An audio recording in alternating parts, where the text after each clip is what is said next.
All right, what's going on, Conscious Crew? It is your favorite breakdown commentator, CTV. Welcome to another riveting episode of the Consciouztv platform. It is Good Friday. Hope you guys are having a wonderful, awesome, colorful, amazing Friday and a even better coochie popping weekend. You already know what we're here to get into, and before we do so, you guys know I already need y'all to go ahead and run those thumbs up until they are absolutely stuck. You guys know that thumbing up not only helps with YouTube's algorithm, but more importantly, it triggers up YouTube's notification system. So when you are thumbing up the video, you are literally knocking on the digital door of another Conscious Crew member and telling them to get their arses into the sanctuary. Shout out to all of the new subbies. Make sure that you guys all share the stream out to wherever it is you have digital community, whether that be your YouTube community wall, your Insta story, your Snapchat, your BGC, your Facebook, the dark side of Twitter, Tumblr, or your personal OF. I don't really give a damn where you lay the link. Just let them whores know the real out live and in color. And with no further ado, let's go ahead and push on through. I know a place where you can recharge your soul. Baby, that's Consciouztv. And in the midst of brokenness, he gon' see your asshole. Baby, that's Consciouztv. You gon' heal, you gon' laugh and catch a little shade. Ooh, girl. Y'all know he be slaying, y'all better stop playing. Come hear what he's saying. Ladies and gentlemen.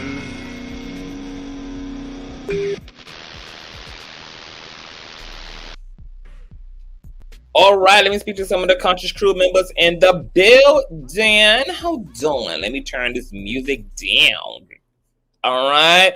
What's going on, Miss Mika? Hey, Rumors and T. Ian Gardner. What's going on? Island Rose. Hey, Boo. Hey, Caitlin. Hey, Sexy Nessa. What's going on? Keeney, Sabra, Teresa, Carolyn. What's going on, Sabian? Hey, Jackie. Hey, TW. Hi, y'all. Hey, Sexy 60. What's going on, Adora? Hey, Boo. Cha. We are in the building, honey, now.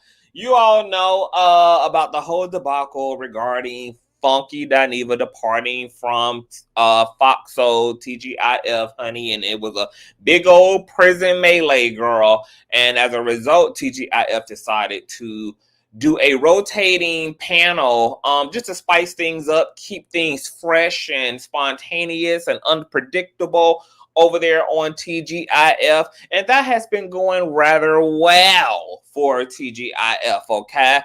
You guys know that we have missed a few reviews. You guys know that they had this quad from Married to Medicine on last week.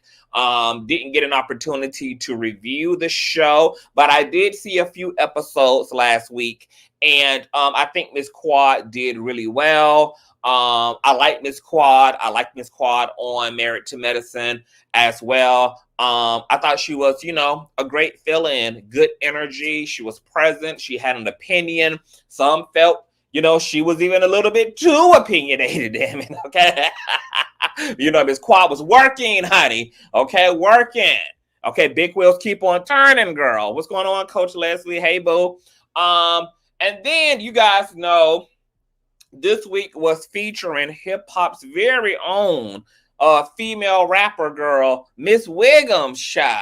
Okay? Now, my mama had raised me and taught me that if I ain't got nothing nice to say, don't say nothing at all. Okay? And after I had done gave that girl a 2-piece and a biscuit for stealing my damn content and not crediting me, girl, tried to edit me out of my own work as if a bitch could ever, honey, and still got subscribers off the hoe, even though the bitch tried to use my content to go fill, her frail ass Christmas tree up, during holiday season, honey, okay? But the girls were still clocking the tea and all up in his comment section, letting the people know where those stolen goods came from, all right? See, that's how the Lord will situate you, all right? So after I had and gave her a little 1-2-1-2, girl, for being a whole thief in the night and everything, girl, of course, I was not going to give her a click or a view or give her any of my support throughout the week. I didn't give a damn, okay,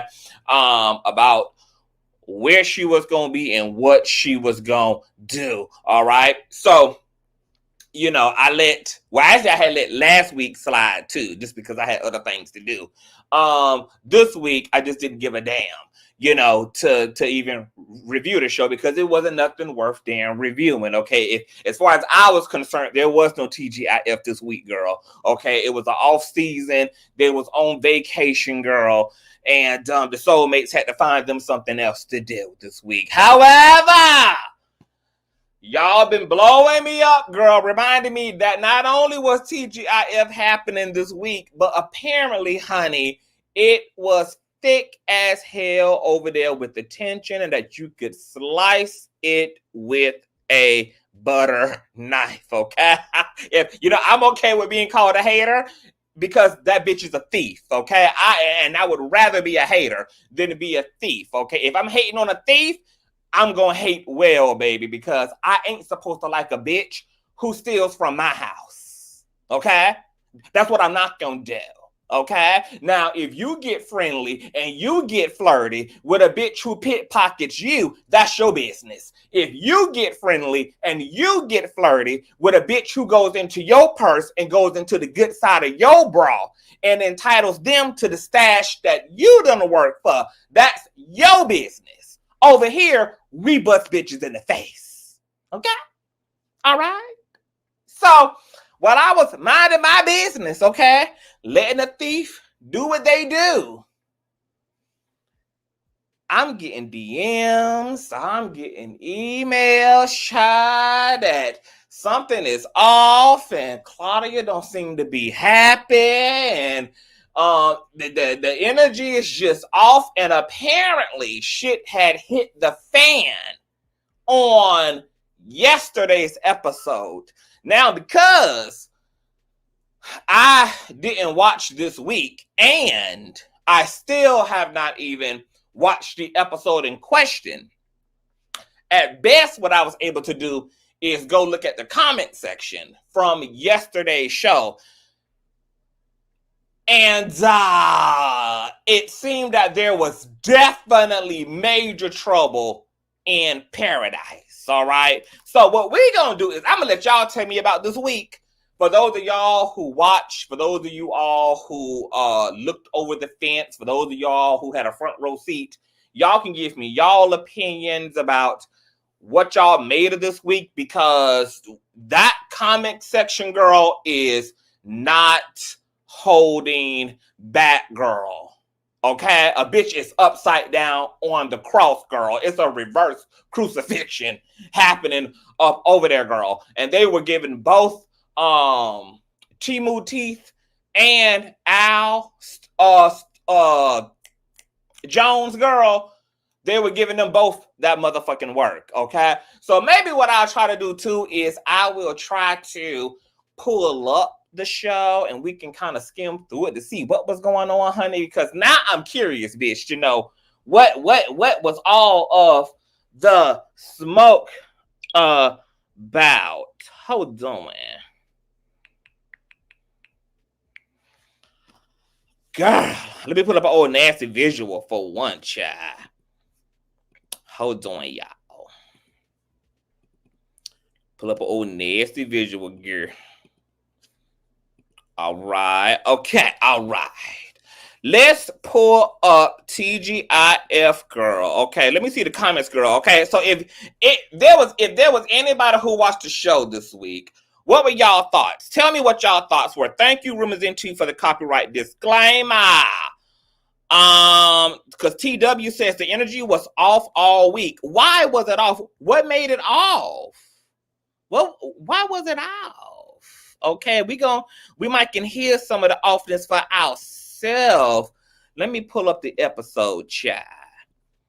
Okay, hold on. Now I think so apparently from what I gauged from the comment section, it seemed that there were two contentious moments. Okay, one apparently over trans women using females' bathrooms.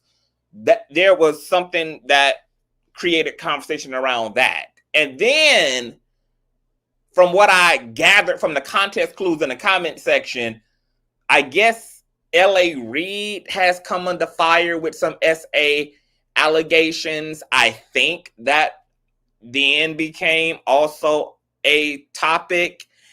And apparently that's when things really turned a lot of people off, because apparently Al and Timothy's behavior was very childish, apparently very sexist, very deaf tone, and a lot of people were also calling Wiggins a coon and a tap dancer when it came to joining in, I guess, on Vivica A. Fox's or Taraji P. Henton's talking points around the girl. I'm gonna try to listen. Okay. Let's try to listen to the show. And I'm gonna see if I can skim through to get to the segment, shy. And we can see what was said, so I can hear it for myself. But a good 90% of the goddamn comment section, girl, was not here for it. Okay. I think this is Vivica A. Fox talking to somebody. So let's hear what Vivica A. Fox got to say, because apparently this is where shit kind of went off at. How doing? Rose says, I don't think Claudia is liking the way things are going with the show. Monique says it looks like Wiggins had the lowest views. He's not coming back. Baby girl says, I was cool with Wiggins being on there with Alan. Wiggins laughing at SA. What the hell was so funny? Al, especially with the bull junk laughing. Monica says Claudia looks stressed. Teresa says it was okay, but Al was off the hook. Baby girl says, and then Al tried that sneaky colorist stuff with Claudia and she shut it. Oh my God. Wow. It was going down. Oh my God. Wow. Okay, so let's check out the segment feature. I guess this is gonna lead into some dialogue about Vivica A. Fox. So let's see what's going on here. Okay, let's see. Hold on. They pull a little switch Ruthian, but it should be Beyonce. I'm gonna go ahead and say that. All right, moving on. Our girl Vivica A. Fox recently host of Black Girl Grinding, Lauren LaRosa, to explain her comments on Taraji P. Henson's treatment and unfair pay. Take a look. And if you guys can hear that, give me a 1 if you can hear the show. Give me a 1. I'm a worker bee. Right. I have a tendency to not complain, that I do the work. I do the work. I complain afterwards. I pick up the phone. If there's a problem, I call my people. That's what they're there for. That's how they're supposed to earn their money. Okay, we got a commercial. Hold on. Foxhole got to pay the bills, baby. Okay, keep Claudia rich, child. All right, can you relate to Vivica's comments, or would you address your concerns head on? Go ahead, Armon. I love Vivica Fox. Just let me start by saying that. And I agree with her. You know, now in the past, I've been one of those people that can kind of just go for the jugular, but you burn bridges that way. So I believe letting your people handle it, it keeps the mess out of your hands, right? So those people need to earn their check. So let them have those grievances. Let those people go back and forth with production and producers and networks, you know? And I think that she was right. I think that people are trying to trash Vivica for, you know, seemingly throwing shade at Taraji. But listen, everybody didn't have to jump on that Taraji bandwagon just because she was a Black woman coming online, coming against, you know, Oprah or the Color Purple or whatever. No one had to jump on that bandwagon. Taraji decided that she wanted to speak out. That was on her. Everybody didn't have to band behind her because she was a Black woman speaking out. If I didn't have that story, I didn't have that story, baby. To each their own. Okay, so I guess this is where some of the Soulmates girl felt there was some shucking and jiving, some cooning and hooning going on. You guys know we also covered the Taraji Color Purple situation, and we've spoken about there coming a time where, you know, we need to learn how to be on code, and we need to learn, you know, how to band together, especially when the issues fall within more of a systemic category versus an anecdotal one, right? So in this case, we know that there is a historical precedent of Black women, especially in media, in Hollywood, hell, in corporate America generally, where we have a pay wage issue as it relates to pay for women, and certainly equal and fair pay for Black and brown women. And this is a systemic issue. Like, Black women make pennies on the white man's dollar in this system. Okay, that's even relative to their Black male peers who make more on the dollar than they do, despite being the most educated and being the most qualified. Okay, Black women are out educating Black men, but are still struggling to out earn them because of the issues of sexism.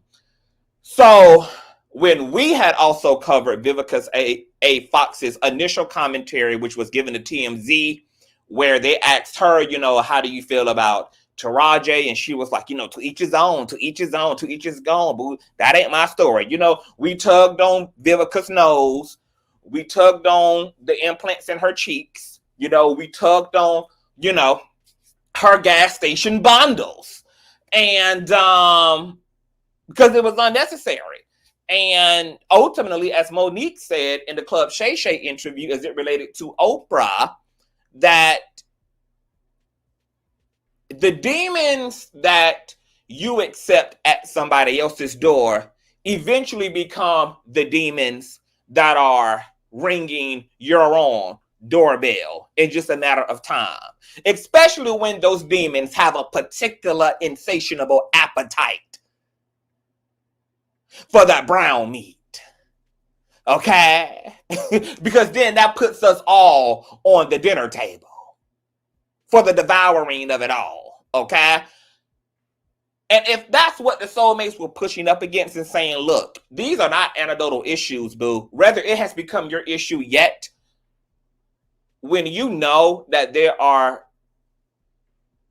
systematic oppressions and afflictions directed toward a group based upon orientation or based upon gender or based upon race, this is not the time for you to be talking about to each their own and what has yet to be your situation, because even if it hasn't been your situation yet, if you're educated on the issue, then you know that this is still a prevailing issue for the majority, even if you find your particular self to be amongst the minority. Okay, so, you know, can we learn to stand on some business here? Can we learn to stand on principle here? Can we learn to differentiate when it's time for you to talk your anecdotal shit and it's time for you to exist as an individual, and when we're clearly speaking about systemic fucking issues, and then we can operate on code and band together, because ultimately these are issues, especially once again when they are systematic and systemic, that eventually will become that demographic, that group's individual issue across the board. That's why even Miss Oprah Winfrey had to talk about, as big as her afro is, as broad as her shoulders are, as hard as her strap-on is, baby, that even she too, in the words of Monique, has had to draw the line in the sand. That it doesn't matter if you are Oprah Winfrey, whether you Oxtail Winfrey, baby, that this system will have its foot on your fucking neck simply because of where you're being marginalized at. Whether that be because you're female, whether that be because you're black, or whether that be because you're both. And too many of these dumbass, deaf-tone, uneducated ass Negroes, okay, who still filing down master's damn toenails in the big house, don't be knowing how to read the room, don't even know what a damn systemic issue is, girl, and literally be inserting their anecdotal experiences and conversations that call for a much more nuanced discussion and a much more explicit accountability being had on the larger system that impacts Black and brown people of all kinds. Just like we know homophobia is a reality and is a pervasive issue, especially in the Black and brown community. So even though you might can find some pussy popping, cunty, stunty ass Black queer men who might can say, well, I've never experienced homophobia. Facts. But the majority of your tribe members have. And both of those things can exist at the same time. And could you please learn to differentiate, bitch, when the conversation is about you and when the conversation is an opportunity to put your foot on this white supremacist, capitalistic, sexist, racist ass system. So that we all don't look like a bunch of motherfucking divided Harriet Tubmans and Rosa Parks here and can actually stand together in solidarity as a community. UNITY Punchinella P. Let's continue to move it along and listen some more. All right, Al. I think, listen, Vivica Fox doubled down. She's got 10 toes down on this. And I just feel, I'm like Armon on this. Like, they really are trying to trash her in the comments. And my thing is, you guys got to remember, Vivica Fox was the premier Black actress in Hollywood in the 90s and the early 2000s.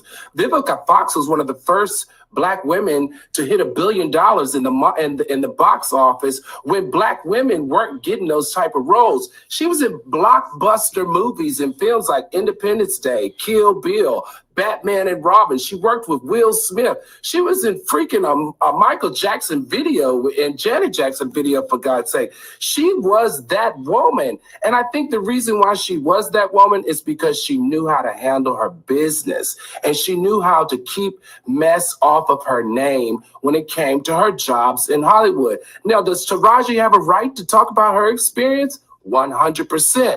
But it doesn't mean that just because Vivica didn't have the experience doesn't mean Vivica's not supporting Taraji and what she's feeling and going through right now. And I think that's where we need to separate the two in the conversation.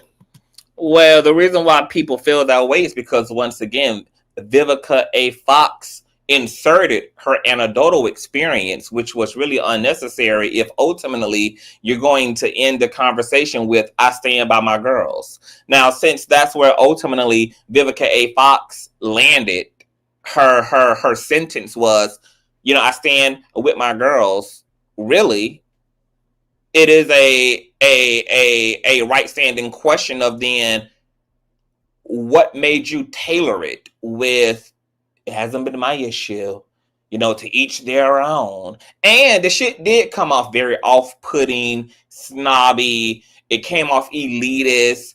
Only for Vivica A. Fox, I think, in this very same interview to also say how she pretty much done had to exist amongst asbestos and rats and roaches, but she has been the type of Negro to just deal with it because on some level or another, Vivica A. Fox feels so blessed to be in this position that it seems to me that she thinks that she doesn't have a right then to complain about the conditions.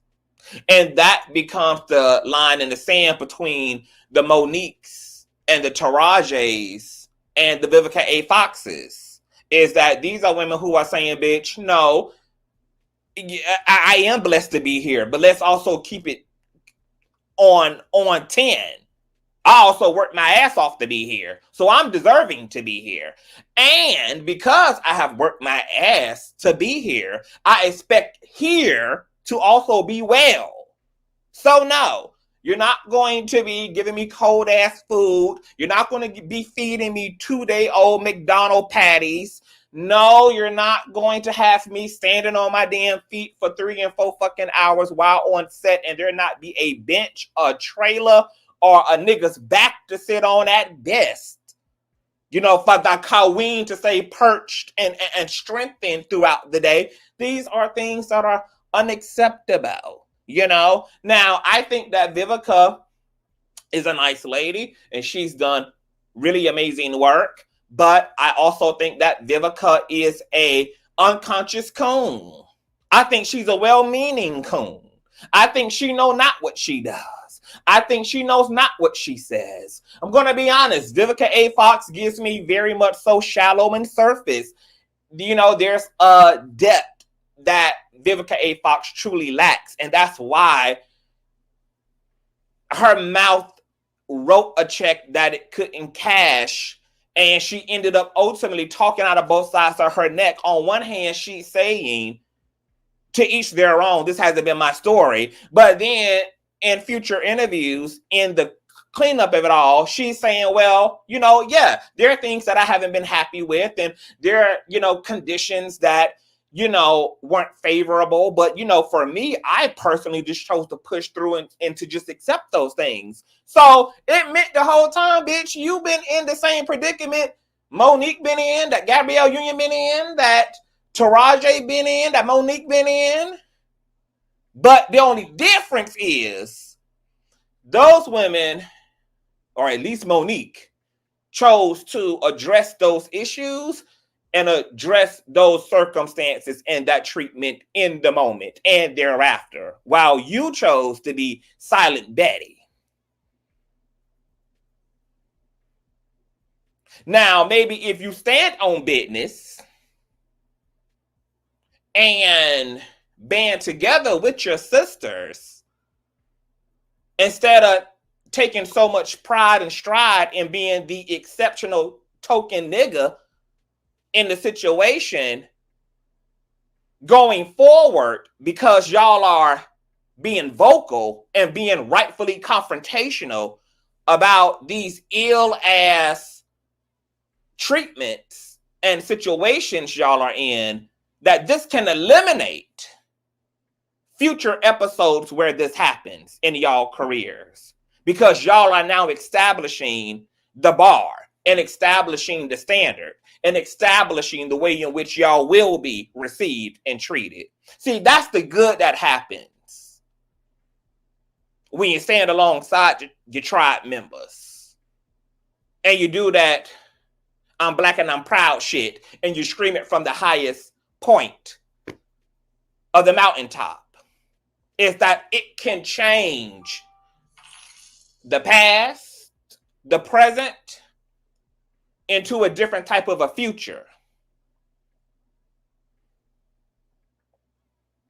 But when you got only some people speaking out, and then those people are very few, while the majority is going along to get along, there is no incentive for shit to change. There's no incentive for the industry to change. There's no incentive for there to be better treatment of your tribe members and of yourself. So I was honestly kind of floored that Vivica A. Fox ultimately admitted that she actually, in fact, ain't no different than these damn women. She ain't been treated and had a damn cloud and a red carpet roll out for her ass, that she too has found herself in raggedy ass situations, but she just chose to have a so-called good attitude about it. Well, when you're hired and you're doing a job and you get paid to do what you do, you should have to settle and tolerate nothing less than decency. You should not have to get paid and hired to not only work, but to also work in fucked up, low wage, food stamp ass circumstances and situations and environments. This is partially why Monique ass caught a bad rep, because Monique said, sugar baby, you're going to have to convert this sugar water into sugar honey iced tea. Mm-hmm. You're going to have to convert peanut butter and jelly, bitch, into a full-on, BLT. Rightfully so. Rightfully so. Just like none of us would appreciate sending our kids to school, right? Knowing that our tax dollars go into a decent and somewhat quality of education, only to pull up to the school and find out that the AC don't work, the heat don't work, the books are 20 years fucking old, they being held together by damn lace wig adhesive, windows goddamn duct tape up to them. You wouldn't appreciate that, right? That ain't what you paid for. That wasn't in the red writing.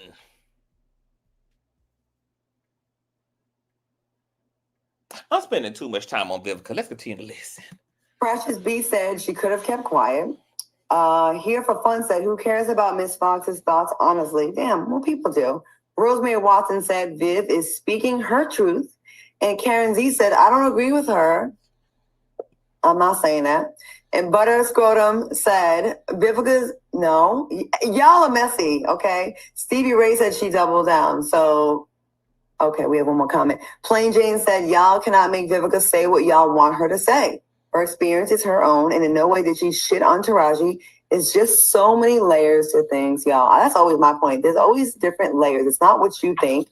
Being on the outside looking in and not even having a foot in the game. So, all right. And I'm not letting somebody else stop my bag. Like, I'm not stopping my bag for Taraji. She ain't gonna pay my mortgage or my rent. Bro, that's on you. And that's what folk are calling cooning psychology. Yourself. I'm not black. Wow. Massa ain't whipping my ass. Massa ain't mistreating me. Massa ain't beating me. Massa ain't sold my kids yet. I ain't messing up my relationship to Massa. You know, this thing all started from press junkets and people asking Taraji questions. She didn't come out and just say, this is my cause and this is what I want to say. And then the media picks up on this, and then it becomes the story and the narrative, and it becomes way bigger than it is. I bet you she answered 9,000 other questions. This is the one they're going to harp on. But then she ran with it. Then she came back and was trying to like kind of clean it up and say she had a great experience, and then wanted to change the narrative. When first people were like with her, so she was liking it. And then when shit got sticky, then she came back. Well, I had a great experience. It was all good. I just want everybody to focus back on the movie. But she knew what she was doing. Then people were trashing Oprah, and even to the point where Fantasia had to come out. I'm like, listen, I wanted my own car. Like, I didn't have those problems. She thought everybody was going to be on her side, but they weren't. So at the end of the day, girl, you did it to yourself, Taraji. And I like Taraji, but listen, I'm not getting that sinking ship with you because you feel some type of way about your wages. Because if it was all up for you and down for those other people, you wouldn't have got out there and spoke out because you were quiet when Monique was doing. And that's the reverse psychology of the coons. If it was you, bitch, you wouldn't have did it for me, girl. Anyway, to tap dance out of taking a united front, girl. Anything that would justify not standing together, whether it is the excuse of self-preservation, it ain't my problem, I ain't losing my bag, or whether it's the hypothetical, you wouldn't have did it for me, honey. Okay? Anything to be unlearned and to be indignant as hell. Thing. So, girl, you're in this shit by yourself, and let it sink, baby. Oh, you know what I said? Yikes! The black community, baby, we going down here real fast, girl. Because unfortunately, the sentiments of Mr. Ed here are pervasive, in the black community. It's largely why we can't take a mighty, mighty Hercules swing together, because so many plantation Negroes have identified as such an individual and feel so disconnected from their own collective oppressive issues and us all sharing the same open enemy, that they don't see the power, the necessity, or the value in being a community. Long as they can etch their way out of the barrel, then that's pretty much it. Every man for yourself, to each their own. In the words of Vivica, to each their own, Okay? While she also working alongside roaches and spiders and oh my. I stand corrected. She was the one apparently that they're saying that she's the one that brought it up. So I guess she really felt this in her soul about it. So that does change things. And didn't. So basically, niggas then went completely rogue and completely pussy, baby. Niggas is too scared to stand on principle, honey. Okay, and the system will continue to do what it does to the community as a result of this fear, as a result of this extreme self-preservation, as a result of this willingness to sell each other out, to tap dance, to be master sweet pussy pet. It's a shame and a scandal. Say that it really affected the success of that movie. It did. Do y'all So who takes responsibility for that? Do y'all think it's going to affect her career? Absolutely. Taraji P. Henson is cooked for a minute. You think so? I believe she's cooked. Because enough people weren't standing with her. Like a lot of the other actresses were like, we're good. You know what I mean? You notice like Oprah and Fantasia were like this now. They were just at the Grammys. I think Fantasia said she wanted to drive. She wanted to have her own car. She wanted to drive to the city. I ain't got no problem, Massa. I don't mind driving, Massa. I don't mind doing it, Massa. I'm happy. I'm good. I'm okay, Massa. Yeah. This is tricky. All right, y'all. Coming up. Okay, one more. Because we definitely dragged the Ebonics off of Fantasia as well for joining in on the buffoonery of it all. Okay, now let me find this L.A. Reid segment, honey. I'm assuming it was in this episode too, because the comments, girl, were the comments were commenting, child. Let me see. Maybe it's this segment. I don't know. Let me see. Hold on. The Kino mode. Okay, they paying Marshall, child. Y'all in the building? Thumbs up the damn video. First, I mean, they're damned if they do, they're damned if they don't. So she's saying, Okay, let me see. I'm not going to. Put some eggplants in the chat if you like that last segment. If you agree with Armon Wiggins. Eggplants and some tongues in the chat. All right, welcome back to TGIF. Stunna Girl had a few words for female rappers. She wrote, why female rappers feel like they got... Okay, no, that's not it. Let me fast forward, chat. Let me see. Because I don't know who the hell they were talking about when this essay situation came up. Okay, let's see if it's here. Hold on. Podcaster Bobby Altoff's husband has reportedly filed for divorce. Now, this news comes after Bobby's rapid rise in the... Nope, that ain't it either. Hold on.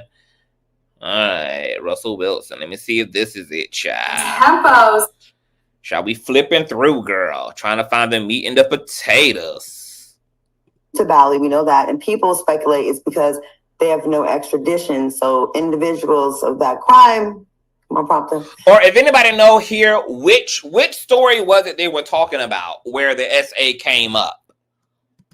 Individuals accused of... Oh, no, it's in this one because it says L.A. Reid accused of assault in the title. Crimes do not have to return. So let me just find it, child. Hold on. Let's find this, girl. This is an improv live, girl. I'm only doing this live because y'all blew me up about it. So... let me find this L.A. Reid situation. They're covering the Monique. They're covering the James Wright thing. All right, let me see. What is this? Oh, okay, here comes the trans topic. So let's hear this now. Y'all know the LGBT topic gets very spicy on TGIF, honey. You know, usually Claudia is going to stand in solidarity with biological women, and typically Funky is going to stand in solidarity with LGBT folk, and Al is going to find him somewhere in between being trapped in the closet and being trapped in the kitchen, girl. Okay, so let's listen to what they had to say about all of this going on. And at birth, when in public schools and government-owned buildings. Now, Governor Spencer Cox recently signed a bill imposing the restrictions. Now, is this legal discrimination, and what could be a safe solution for everyone? Armon, what do you think?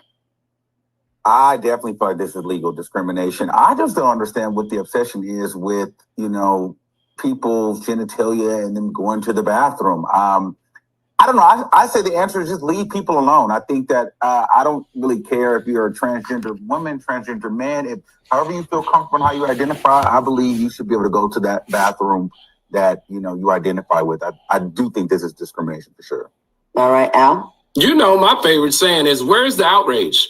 Where's the outrage? I mean, the trans community, the LGBTQ plus community, women, men, all allies should be flipping this state inside out and upside down to refute this. Listen, like, what are we actually saying? Are you saying that you're afraid that you're going to see something? So if a trans man comes into a man's bathroom, how do they use the bathroom? They have to go in a stall.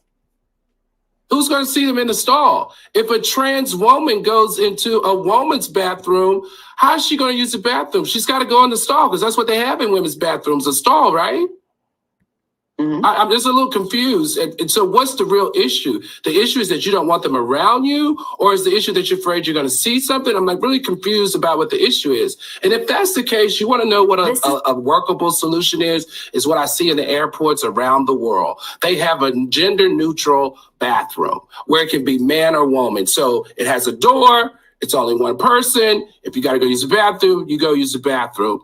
That's an easy solution. But to allow this to happen in the state of Utah, I'm telling you, when things like this happen, when you start to violate people's basic rights, then they have the right to violate other marginalized groups' basic rights.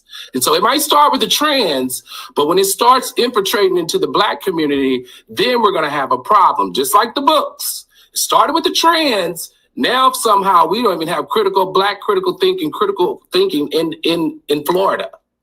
This is how it started, guys. It starts with one marginalized group, and then it's like a poison. It goes to another marginalized group. Everybody should be outraged about this. We have a bunch of comments, and if you ever been to Utah, I'm not surprised that this is an extremely red state and an extremely conservative state. This is what they do. This is not shocking. And you wash your hands in an open area. I don't want anyone with a schlong in the bathroom with me. Unisex bathrooms for everyone. Wow, some strong opinions. That's what's crazy. Why does it matter? That's the problem. Why does it matter? It's just homophobia. It does. You shouldn't care what another person has between their legs if they're transgender. Why do you care?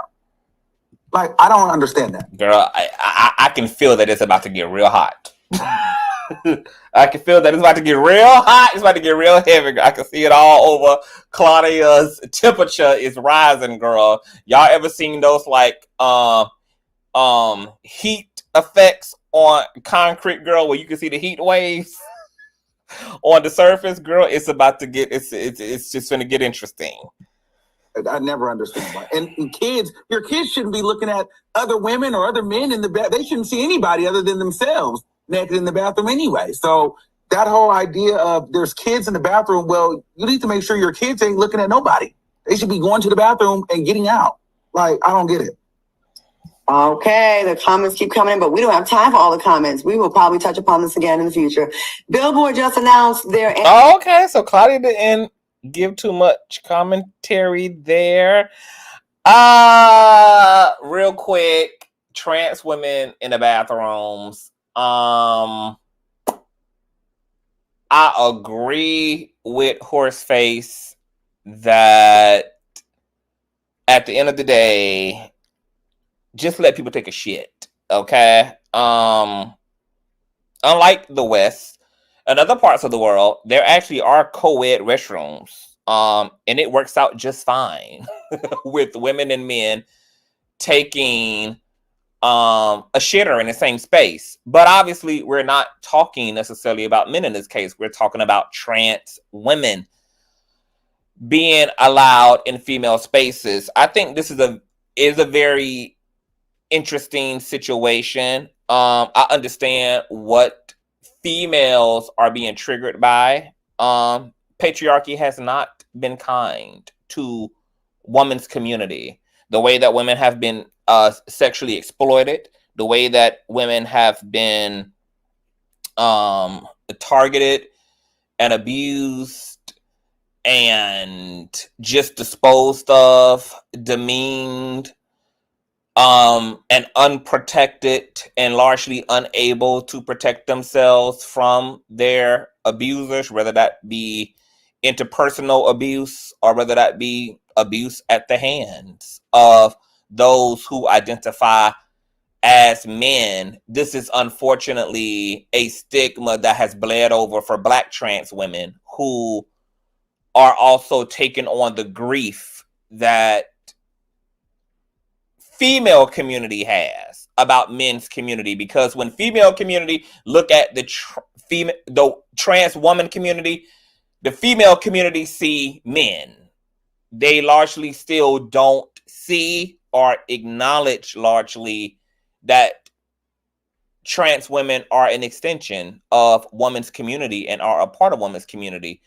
So this projection is causing these tensions and controversies around trans women sharing spaces with females, whether that be the locker room space, whether that be the bathroom space, etc. And I hate it for trans women, and I hate it for biological women. Obviously, trans women aren't the only transgender people to exist. Trans men exist too. This isn't an issue for men's community. We really don't care about trans men taking a piss or doing number two or what, doing whatever people do in the damn bathroom. If it look like a duck, quack like a duck, it's treated like a duck largely.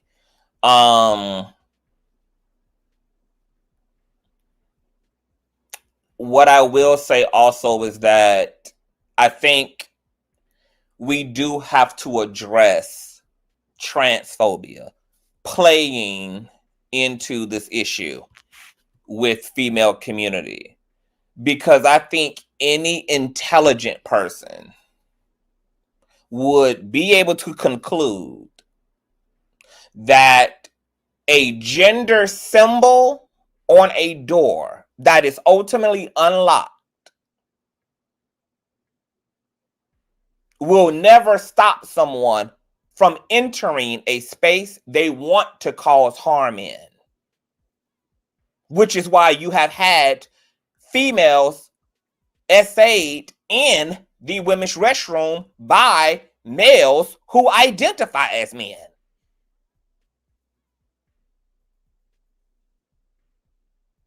Somebody who wants to commit harm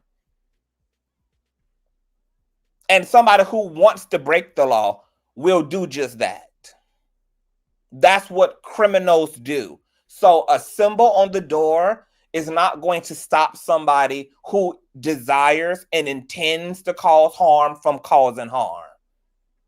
And for us to act like if trans women were not allowed into female space, this would keep abusers from out of the space, it is reaching far off into the Milky Way. It is reaching far off into the solar system.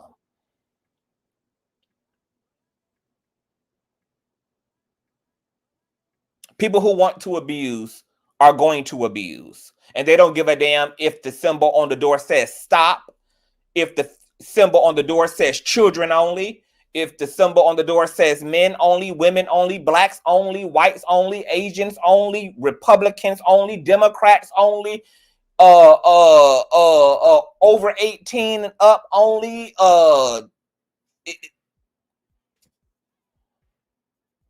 people who break the law look for laws to break.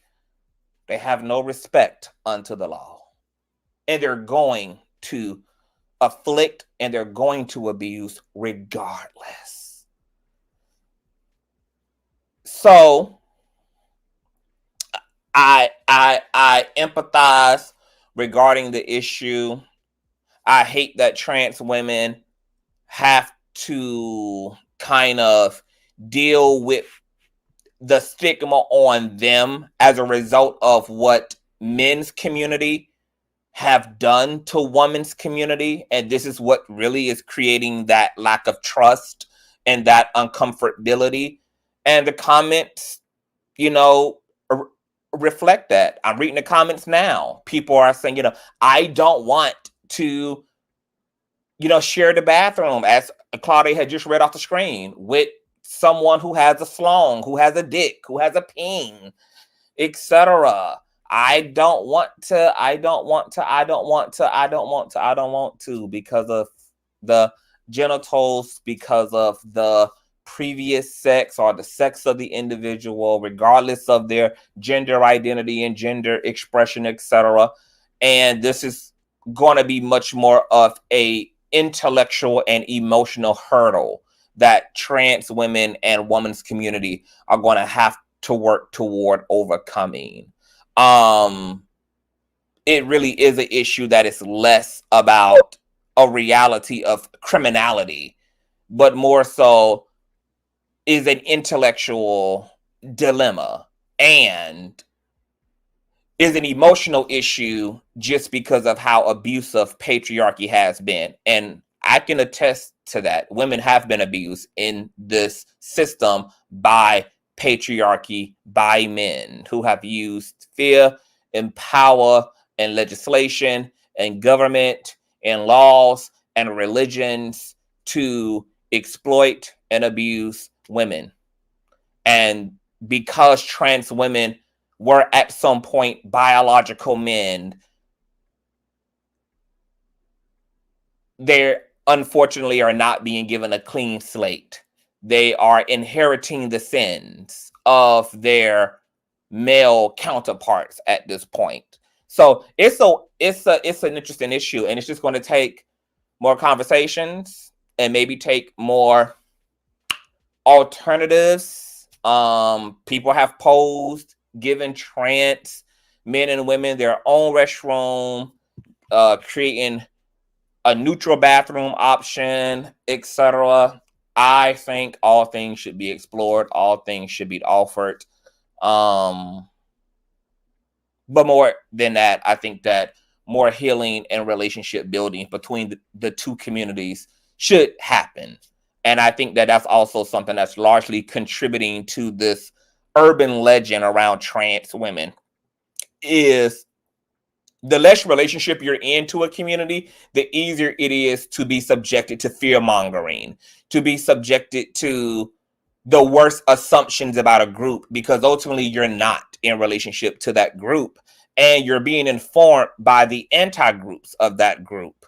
So you have a lot of communities that are being given a bad reputation by people who don't want those groups to exist and who don't think those groups should exist. And all that space and opportunity is just leading to a lot of misinformation and misunderstanding on both ends. Let me read some of the comments. TST says, I don't want to share the restroom with trans people. I don't want to share the restroom with trans people. Will be next. This world is a mess and it's getting messier. Nani Aja says, yeah, but women have not been abused by trans women. Come on now. There is no reason to feel intimidated. And that's what I'm saying. Trans women are inheriting the sins of their patriarchal counterparts. And it's not fair to trans women that trans women have to be looked at as biological men, and then it become assumed that they do what biological men do, which is grape and pillage and grape. Trans women, unfortunately, are taking an L because of the reputation of the patriarchy and the male community in which trans women biologically come from. Public space is a right to everyone. Go home if you want privacy. I respectfully disagree. People born male have no place in a restroom. With female-born women, they don't go through the struggle and changes of natural-born women, but want to talk about different odors. I mean, but at the end of the day, men and women share the same restrooms, even when they live in the same households together. You don't have to go through what the other person go through in order to share a restroom, because You're there to use the restroom. You aren't there. You don't need to have an understanding of the other. And once again, in the West, co-ed or binary restrooms are a thing, but in other parts of the world, co-ed restrooms exist in the workspace, in the corporate space, in the common spaces, and people get along and get in and out just fine.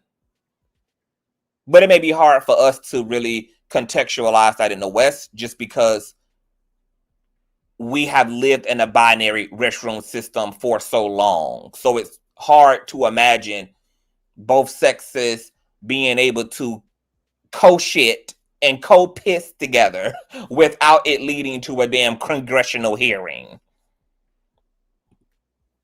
Trans women are getting abused just as brutal as bio women. A lot of trans people I knew used a family restroom, which was one stall or private. A trans woman got 41 women pregnant in a Wyoming prison. And guess what? 41 women wanted the dick of that trans woman. So can we talk about both of those? Can we talk about both parties?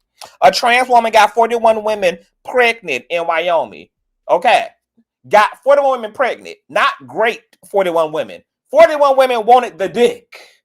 41 women wanted the trans woman to shoot their damn club up. Okay? Can we talk about both parties? Can we talk about it take two? Well, in this case, it took 40 to tangle. Because the trans woman didn't do that by herself. It took 41 women to consent to getting their club shot up, baby. Okay? There were no victims here. Okay? This was a consenting group experiment happening in woman's prison, all right? Okay? Let's keep the context in order. 7 Ways says, I'm trans and I'm going to use the restroom. I don't give a fuck. Don't look at me, bitch.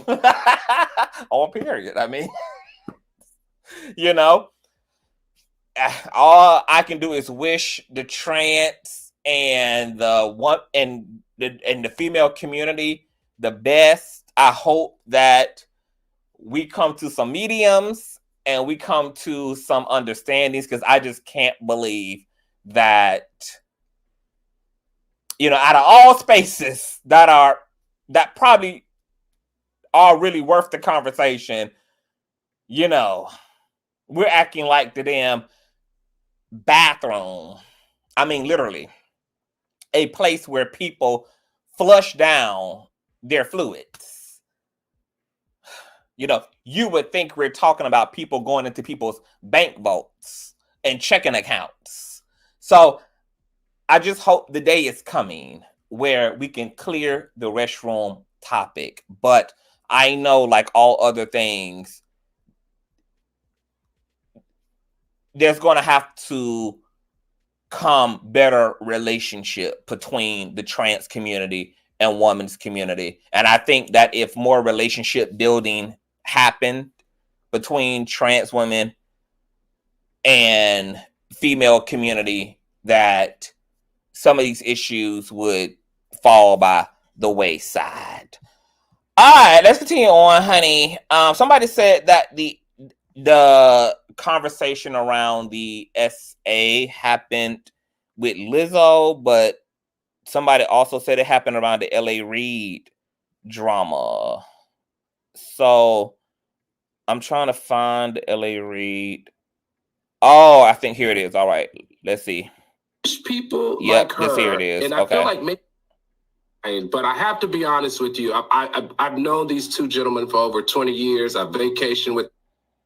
That Russell Simmons also sexually assaulted her.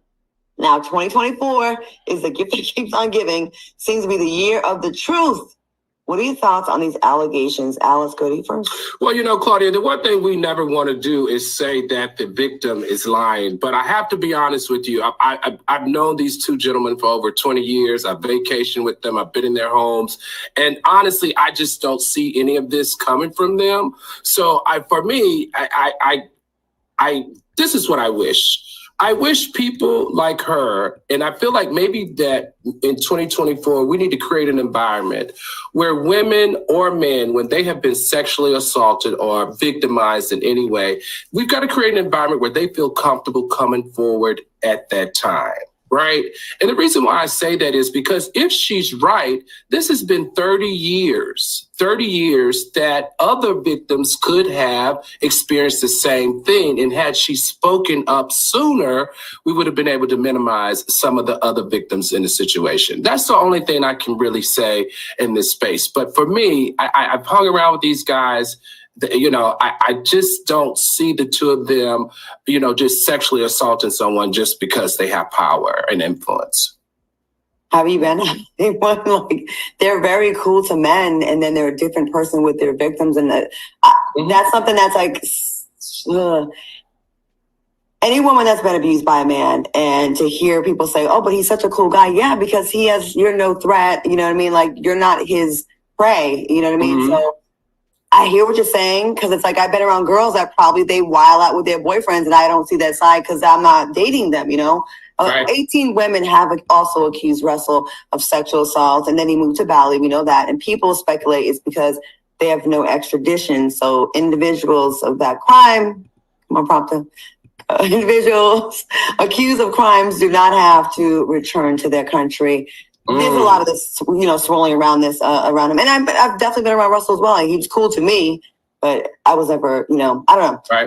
Armon, what do you think about this? And I would say a tricky thing, right? So, It's one of those tricky things when it comes to sexual assault. I never really like to go in too much. I just feel like people need to speak out as soon as they can, as soon as it happens. But one thing I will say is I thought was interesting. Like, if I'm Russell Simmons, I'm like, well, how not get it? Like, why do you want to expose me right now? You know, I thought we were kind of laying low. You done threw me in the lake of fire now, L.A. Reid. I mean, shit. You know, so, yeah, I hope they get this all figured out. Sexual assault stuff, that's not really my ministry because people it's really, really touchy. Mm-hmm. And I stay out of it. I stay clear from that stuff. Mr. Burns, we have some comments. Let's go to the comments in the chat. Let's see. Mr. Burns said, who cares if you know them? They could still be abusers. Key Webb says, Russell has groomed Kimora since she was 15. Ansel D'Angelo said, twice? This sounds a bit fishy. And if LA is immediately asking for evidence, it seems like he may be in the right. Teamo said, she has spoken up. No one listened to her. They blackballed her and forced her out of the industry. And Scorp 1121 said, it's not any victim's responsibility to stop abusers. It's the abuser's fault.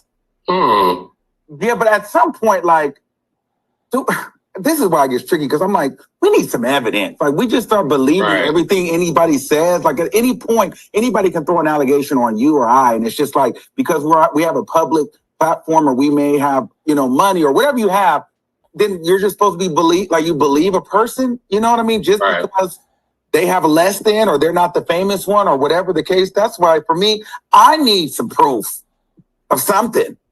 Right. We had a comment that said, y'all believe Cassie?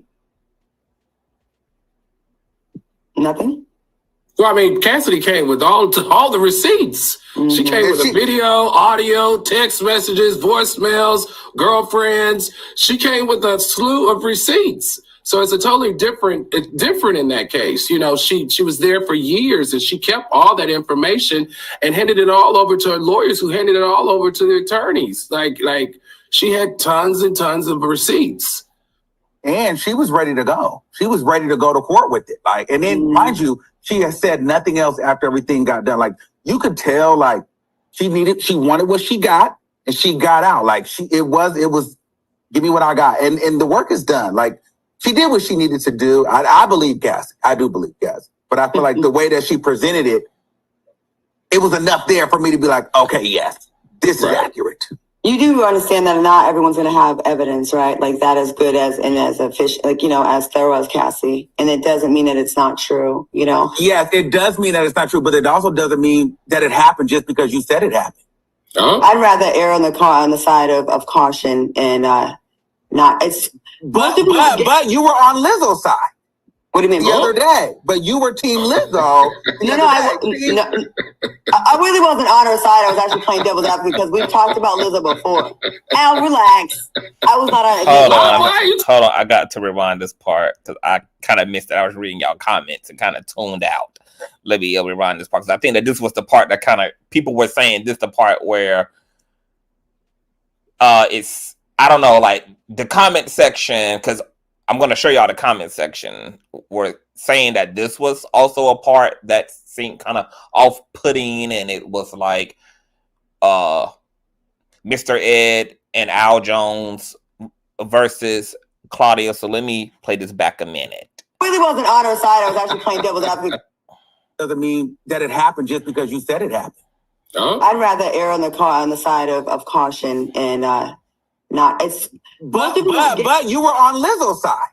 What do you mean? The other day, but you were Team Lizzo. I really wasn't on her side. I was actually playing devil's advocate because we've talked about Lizzo before. Al, relax. I was not on Lizzo's side. Why are you telling me to relax? I'm just you chuckling. So geeked when you have a partner to come from. No, don't do that. Don't do that. I'm doing it. You geek when you have your partners here too. You have one for 6 years. LQ said, Al, hush, you sound crazy. You're blaming the victim. I clearly said I'm not blaming the victim. Clearly said that at the top of the conversation. Let me finish what LQ said. She said Russell has assaulted a lot of victims, and Emerge said it's called people in power can basically do what they want until karma hits. Hey, I guess it's something we'll never know. You know, if you've been a victim, you're going to be more on the side of the victim. If you've not, then you're going to be maybe more critical thinking about it, I guess. Why? My thing is, why is it so like when it comes to men, we believe it right away, but when it's a woman, we kind of like, you know, here, go present at the Grammys and it's okay. Right. I mean, you know, we talk about the double standards on the show all the time. It's one of those things in our society. And hey, you're right. Sometimes that is the case. And I'll give you that. You know what I mean? It is a lot harder because we don't expect it as much from women.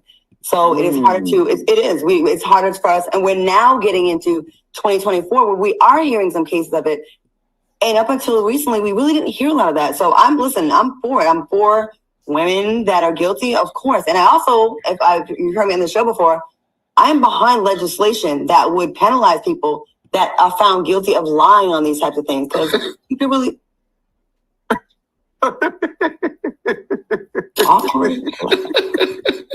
All right, y'all. DL Hughley has fired back at Monique. Yeah. I can definitely see what people were talking about. This was it is a very sensitive subject.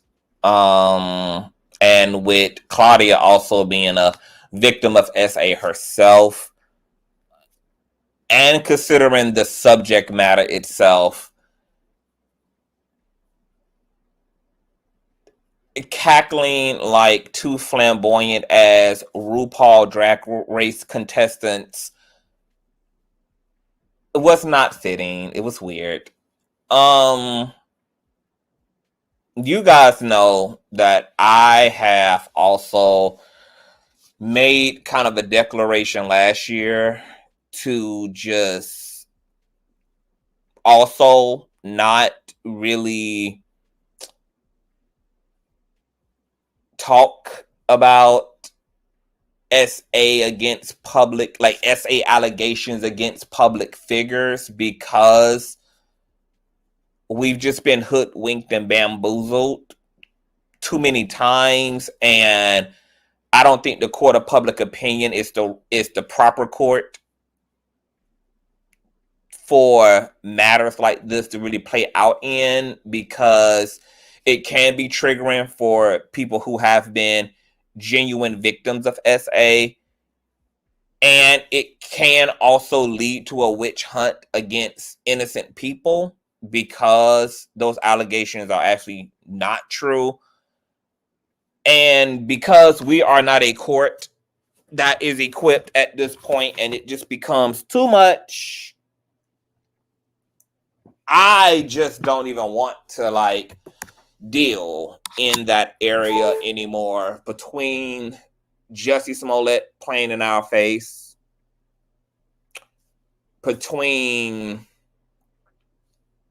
Carly Russell playing in our face, You know, the Alabama girl who went missing and spent up all these damn U.S. tax-paying dollars only, you know, to have been on Sesame Street with fucking Big Bird and the Cookie Monster for damn 2 days, living her damn best bald-headed ass life in the wilderness, to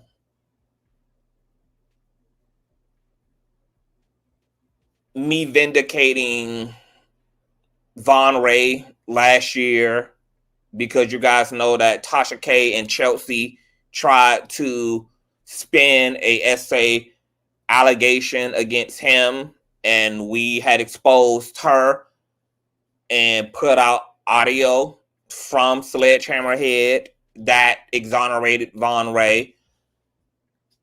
I don't know if you guys also remember the Duty Low situation, the rapper Duty Low. Remember when his ex, who also had like a 5-year-old son, she had came forward and had made claims that Duty Low had essayed her 5-year-old son, and he had put some objects up her son's buttocks, and she found those objects buried in the backyard, and everything was on surveillance, and that her son had, you know, named Duty Low, but then there was an audio that she also had put out, and in the audio, people were arguing that she was coercing her son to say Duty Low because he actually had alleged that another one of his relatives had did it who was around his same age, but then that didn't make sense because how could someone his own age have done the things that he claimed they did? And then ultimately she had did a public video saying it was a lie, that Duty Low never did this. And then there were like lie detector tests that came out that cleared Duty Low, but her lie detector test was like inconclusive. And then, you know, she had took the son to the hospital, and there were no signs that he had been abused. There were no signs of any rectal damage. She didn't have the screws.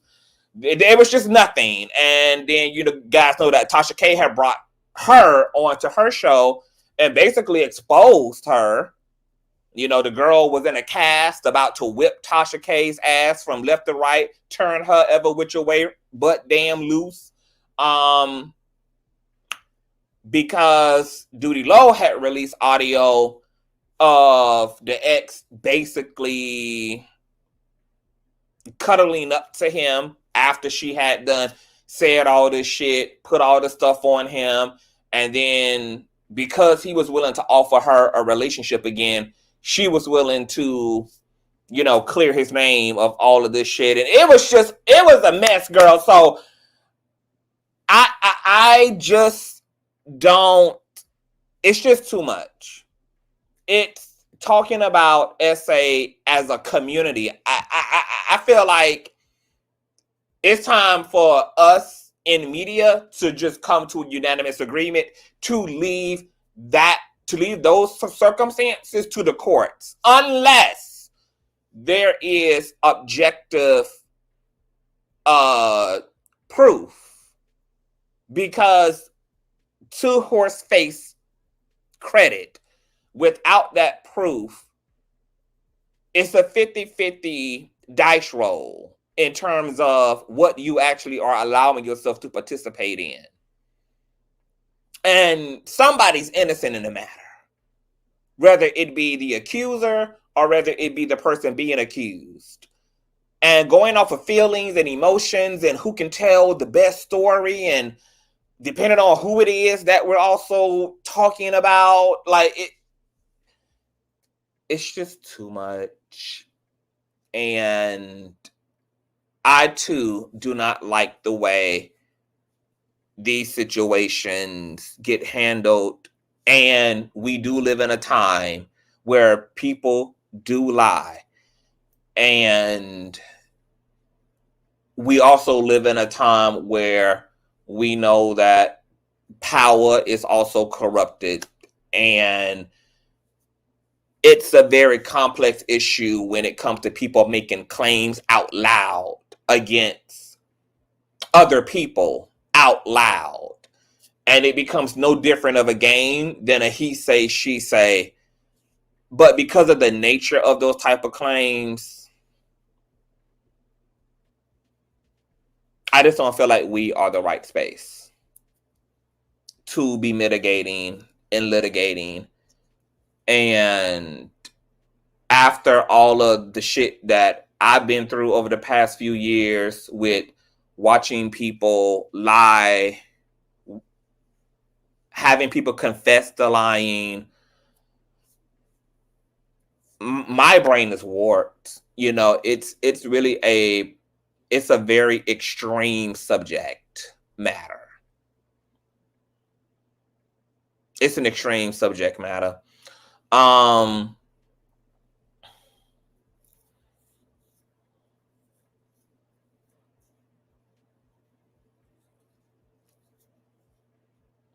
Let me read some of y'all comments.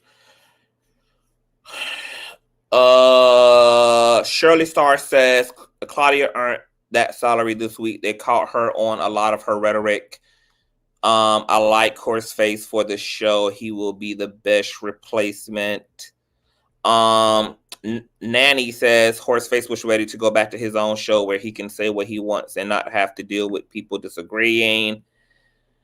Carly Russell made a scarlet letter out of herself for absolutely no reason. She needs to go into hiding forever or move far away from Alabama. Al, Claudia, and Funky have also said things in the past that were not politically correct or insensitive, then later apologized. Horseface apologized to Claudia today.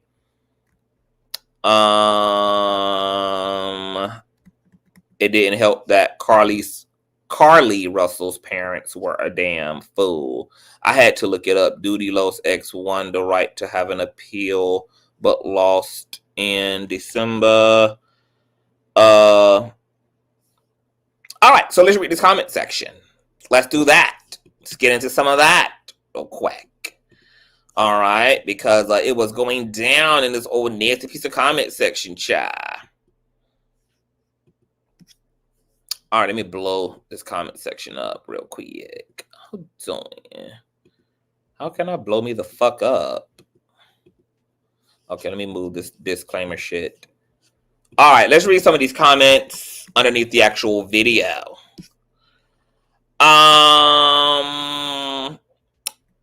Claudia doesn't look happy. I hope she's okay. Okay, 40 comments under here. I noticed that too. She's not. She's tired. Working on College Hill has to be exhausting. Somebody else said it was insensitive laughing at her when they know she's previously expressed that she went through something similar. Someone else said that Al has been a real ass since Funky's departure. I think that the Horseface guy and Al teaming up against her. Somebody else said, yeah, I was just thinking the same thing. Another commenter said, so Al wants outrage about the bathroom issue, but wants to sneak her during the SA conversation is starting to get lame. Someone else said outraged about bathrooms, but laughing about SA. Make it make sense. Another commenter said they're making Claudia work, baby. Al and Horseface together is making this a difficult process for Claudia. Glad she's able to keep her professionalism. Someone else says, I adore Claudia, but she does get in her feelings sometimes. Al and Horseface is making her uncomfortable. She is clearly irritated. Someone else said, is it me or does it seem like Claudia's energy is off?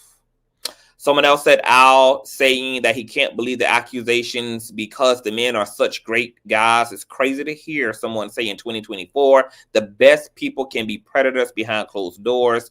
You never truly know anyone. To say that is crazy. Someone else says, for Al to be a professor, his limited intellectual capacity baffles me. You know him, so he's not an abuser? Laughable deduction. Someone else says, I sure hope that Horseface is not the next guest. I am pretty much open to watch anyone. However, I watch several episodes of Horseface degrading Black women, then had the nerve to call a Black woman bald-headed. I withdrew my support. I know several women who suffer from alopecia, amongst other things. I haven't even, hell, Armon Wiggins suffers from alopecia, his damn self. I haven't even watched the channel since he's been on. I was going to stay quiet. I'm not sure if my opinion even matters. However, it's not right what he said about Black women. If he is the new co-host, I won't watch or support this channel. People under that said, I second your message. I absolutely agree. You need to not watch social media if you are that sensitive, a commenter said. Someone else said that I love how Claudia is taking Grape SA serious while the other two are laughing. This is wow. Al is so pleased to have a queer just like him to be on the panel. Funky was extra, but he took victims seriously. Al is getting comfortable and showing his misogyny more and more.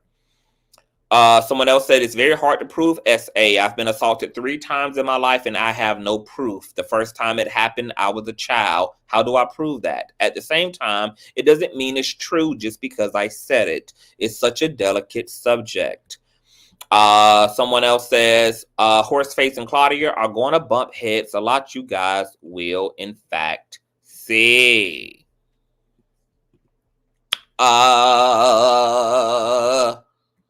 Someone else said, this trio isn't it. Al and Horseface throw the energy off into a dark space. It's petty and immature. Dustin is a balanced male. His energy is perfect. Someone else said, in my opinion, this trio does not work. I'm not even going to single anyone out. It's just off balance. Someone else said, Claudia is making herself small. She's not offering her opinions as much. She's become more of a moderator. Someone else says, don't ask men about SA. They were awful. Russell and L.A. Reid are guilty. Someone else says, the issue is there are sick people in the world who would use the cover of trance to violate people. Someone else said, why did Horseface and Al start laughing when Claudia was talking about writing flaws for liars? People under that comment said, don't know. It was weird. I think it is one of those moments when gays unite against straights. Someone else said, because she was just saying you should believe all women when they bring up accusations. I'm with them. I'm a Black woman. I'm not believing every woman just because she's a woman. If I don't believe them, I just keep my comments to myself. Someone else says gay alliance. Someone else said there's an inside joke floating around. That's why. All right.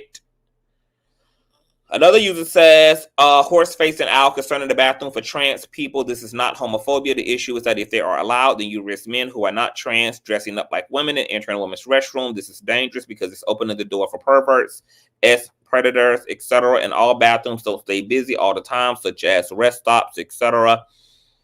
Another commenter says, Al and Horseface inappropriate laughter while Claudia is talking about SA. It's disgusting. And then cutting her off constantly. They both can go. My God, today. Create a third bathroom and cut out the foolishness. The behavior of the abuse is where you find the proof of evidence. There are clear indicators of trauma. Somebody else says, some women do lie. Claudia, come on now. You can't believe everything everyone says without proof. So, and I think that's a great medium. My attitude is, if people are going to use the court of public opinion to mitigate and litigate in, right, that at best you can listen to the accusing party. But this idea that you should believe it without proof just because it's said, it's not actually just. And our own criminal justice system doesn't even work that way. It is innocent until proven guilty. So we do have to treat allegations as simply that, allegations. People should not be treated guilty before burden of proof and a thorough system and investigation has filtered through the allegations to either legitimize them or to disprove them, so that the right people can be held accountable and the right people can be exonerated. But you can respectfully hear one party and you can respectfully hear the other party. And you can just keep it at that. You don't have to jump to conclusions if you don't have any proof to make conclusions with. You also don't necessarily have to deny the accusations. Once again, I mean, you can say neutral at best. One person is saying out loud that this person did this, and the other person is saying they did not. And obviously, like any claim, the person making the claim is the one who, who, as difficult as it may be, they are the ones burdened with providing proof. Whoever's making the claim is burdened with that. And that's why parties have lawyers and DAs, and there's an Exhibit A through Z, etc. Great claims do require great proof. But once again, I just feel like social media is trash, and we don't have the level of maturity to deal with the complexity of SA happening within a social media space, especially also happening against public figures. We also know that as much as public figures can be predators, that public figures can also be prey. People with money, people with means, people with resources are also looked at as a food source. And people do attempt to extort people in power. You guys know that I'm the same person who also led a witch hunt based upon facts against William McWig III, William McCrae, who is a salacious, irrelevant, now insignificant blogger, thanks to me, who would attempt to extort men and women in the Christian community, largely people who didn't even create the crimes that he was trying to extort them with. He was trying to extort them with allegations, and sometimes all out knew that he was lying, and unfortunately there were innocent people in the Christian community, pastors, ministers, prophets, prophetess, who would pay him to not write up salacious shit about them on their website because they didn't want their reputation stained, even with the lies. And so for a long time, he was making money on the back end just off the strength of threatening to destroy people's reputations just because he had the clout to do so with. And people were paying him to not ruin their good name. And there had been a lot of people who had been abused by him, who had been extorted by him. I have recordings and everything in my Patreon of him extorting people. He was even doing that to victims. I'm going to tell you what he did to my girl, Kimberly Black, who gave me her story. Let me blow myself up. What this blogger did was, Kimberly Black was a woman who had been in a relationship to a well-known pastor. And this pastor had been grooming her since she had been a teenager. They had embarked upon a sensual relationship, once she became of age. Then she had a daughter. And this pastor then tried to attempted to start grooming her daughter. And this is when shit hit the fan, because Kimberly had not even held this pastor accountable for what he had put her through. But her line in the sand was, you're damn sure not going to do this to my daughter. So then she had reached out to McCrae, thinking that he was the good guy he claimed he was, because on the surface, his brand was, I am the holy church blogger who's here to expose the real sins of the church. And so you had people who had been victimized by various people in the church who would trust him to help them to bring spotlight and attention to these gross religious men and women of the Christian community. Well, in Kimberly's case, he had her give him all of the evidence she had. Now, she had text messages, she had voicemails, she had all of these things. And then what he did was promised that he was going to put everything up and out on his website, which was a really big deal in the church community at the time. And that he was also going to, confront these individuals and also get her an apology. This was something that he largely would promise to, those who trusted him with their stories. Come to find out, McCrae was behind the scenes, behind Kimberly's back, in negotiations with the pastor she was exposing, basically told the pastor, hey, I got XYZ on you, and if you don't pay me $10,000, I'm going to put all of this tea up. I'm going to put all of these receipts up. So he got a $10,000 payout about a man that he was supposed to be protecting Kimberly and her daughter from.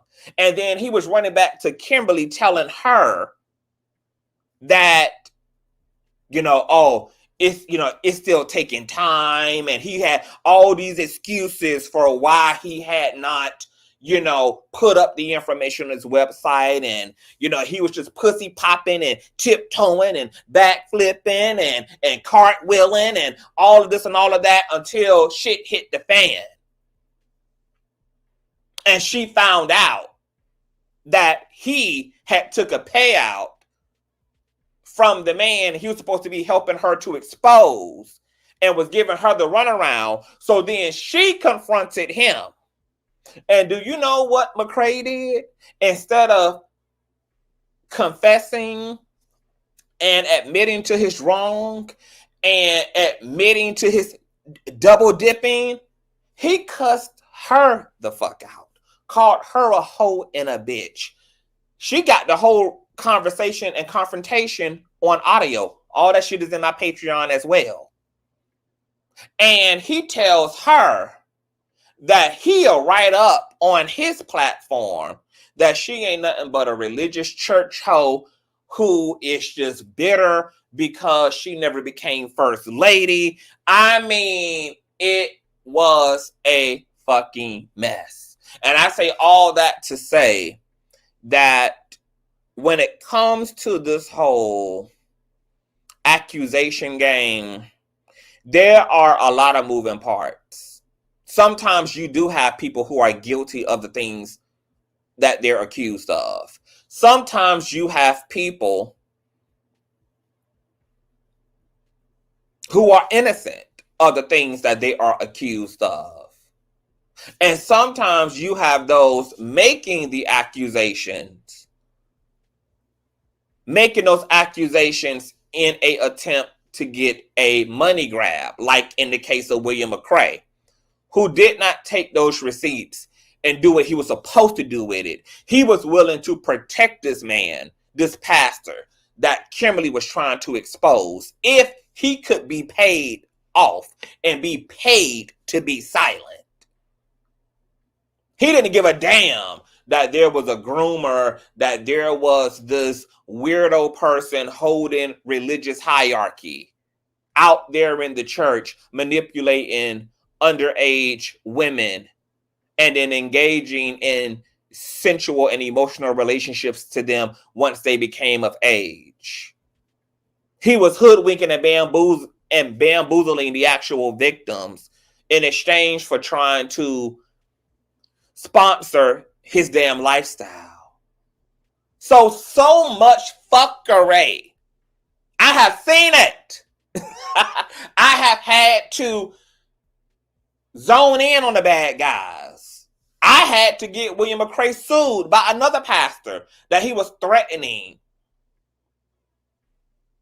to extort and that he was threatening to expose because he was going to put up fake gay allegations up against this California pastor. Told him, you can give me $10,000 $10,000. This was his usual number. 10 grand. And I won't lie on you. This pastor didn't bow down and kiss the rain. He made noise. He exposed McCray. He got in contact with me. He said, hey, I need your help. I had to fly into Atlanta, draw William McCray out of his extended stay, out into the open, get him process served in Publix, which was 2 goddamn blocks away from the 2-star motel he was shooting and booting at. So for somebody like me who has seen it all, I have seen corrupted power. I have had to hold corrupted power accountable. I have also seen people in power preyed upon. I have seen people in power be extorted, be blackmailed, because you got hungry ass people in the community who looking for a come up, and who the niggas go rob, who the thirsty go rob, who does the desperate go seek resource from. It ain't from the broke. They go seek resource from the have not. I mean, for the haves, not the have nots. So when it comes to allegations against people in power, those things either are true when they are, and they aren't where they aren't. But this notion that we should absolutely believe an allegation, no, we can listen to an allegation, especially allegations made by people we don't know, about people we don't know. Let me say that again. Especially allegations made by people we don't know, about people we don't know. You can listen to it. And if you don't have any evidence to make a conclusion, you don't have to. But in this age where you got weird ass people on both sides, you got people who lie, people who pray, who disempowered, and you got empowered people who lie and who pray on the disempowered. That pendulum swings from left to right and right to left.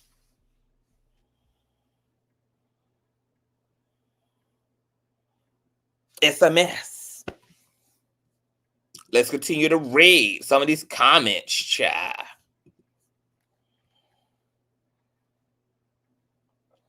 Someone else said that it appears that Claudia is noticing Al's disingenuous traits. The laughing at her while she is speaking or trying to clear up her stance on allegations was a little shady. It annoyed me too. To have a friend, you must be a friend, and that's all in time. Al is definitely eating up the fact that Horseface is giving Claudia that fire. He over there with that Vincent Price laugh. He's loving every time Horseface comes for Claudia. Someone else says it's a no for Horseface. He seems to just say ish and not care what he's saying and who he is offending. Tasteless and careless. Someone else said, wow, I didn't realize how petty Al is. Didn't really care for his treatment of Claudia. Kind of immature. Someone else said it was rude for both men to laugh while Claudia was speaking. Al's attitude towards Claudia seems pretty shady and unprofessional.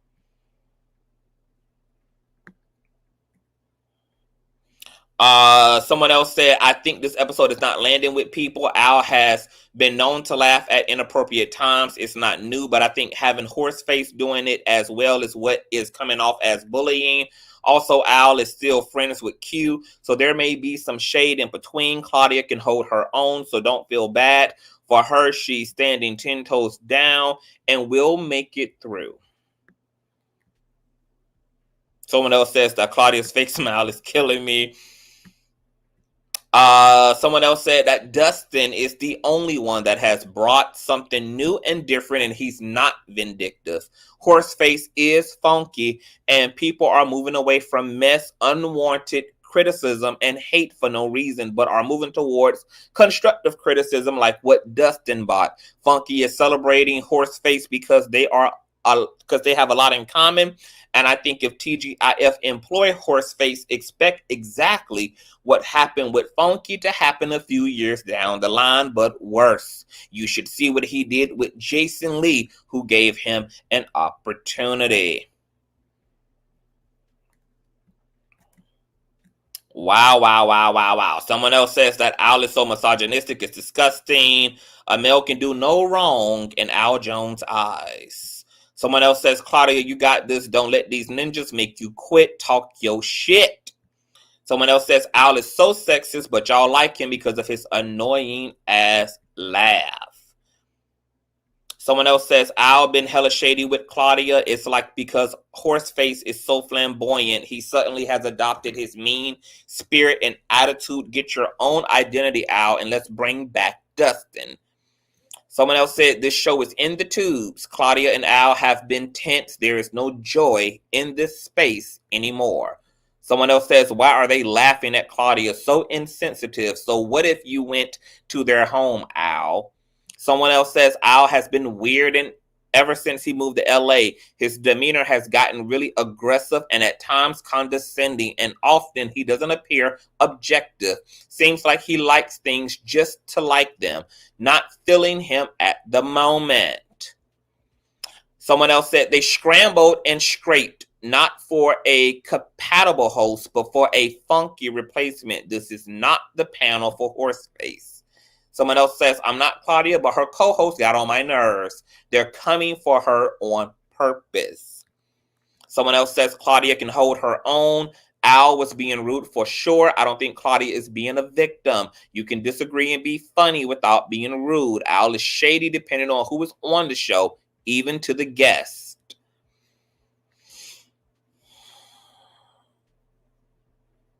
So, I mean, it just goes on and on, girl. Al and Horseface are doing too much. Kudos to Claudia.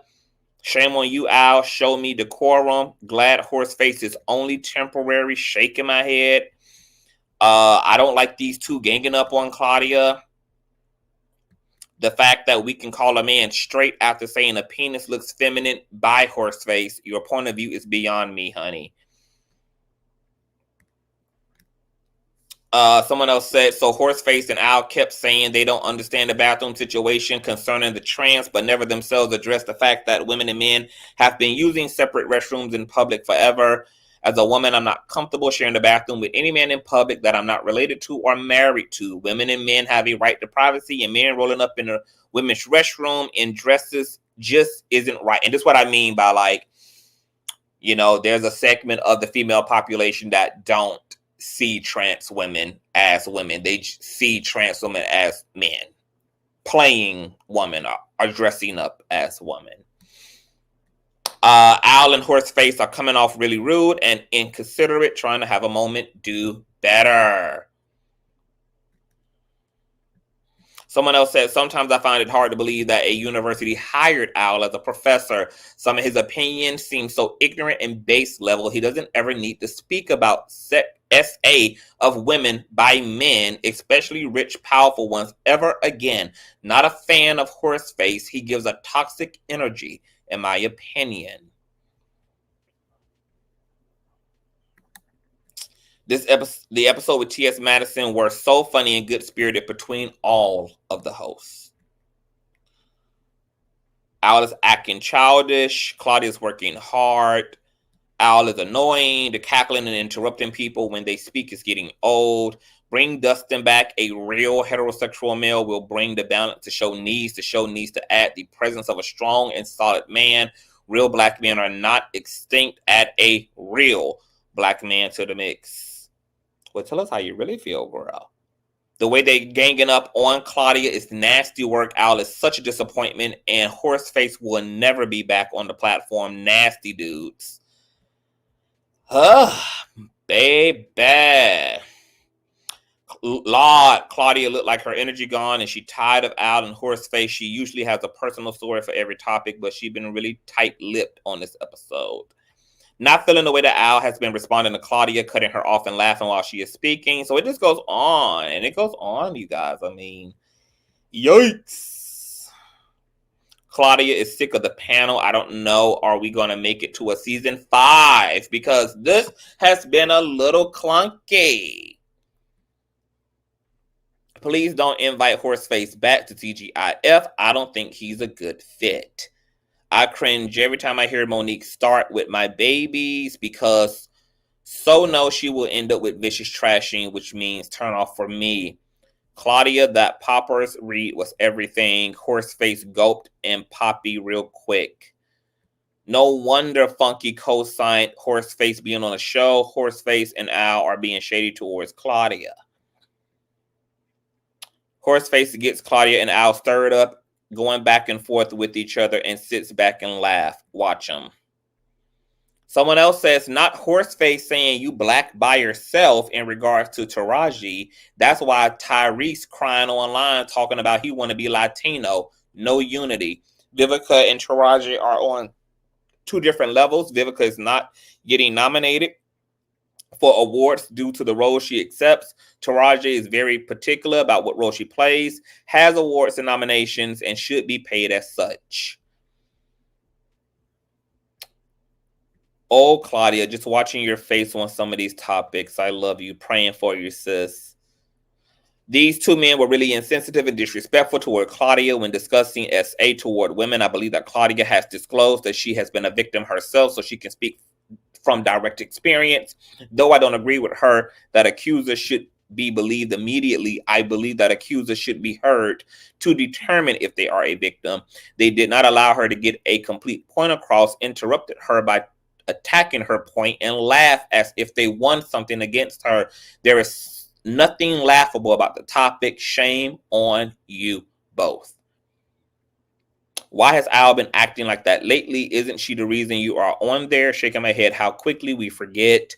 Al can be so flaky. It's cowardly to me. Not feeling either Al is not feeling Claudia, and maybe he just needs to leave. It's so obvious. Claudia looks stressed, sending her hugs and smiles. Al and Horseface being very disrespectful on today's show. Disappointing. The Horseface guy joining in on Vivica's crab in a barrel mentality is absolutely laughable. Bring back Dustin or TS or Quad. Horseface and Al are a cackle. I'm here for it. Al is becoming much more problematic. Just because someone has been good to you doesn't mean they haven't been treated like shit. Doesn't mean they haven't treated others like shit. Then he tried to clean it up by putting the responsibility to protect others on the victim. You don't have to throw your friends under the bus, but you can acknowledge that there was a R culture back then, and it's possible for people to have been taken advantage of, and you can reserve judgment. Also understand it's nobody's place to decide when as a victim should tell their story, and he's real comfortable this week being dismissive of Claudia's opinions.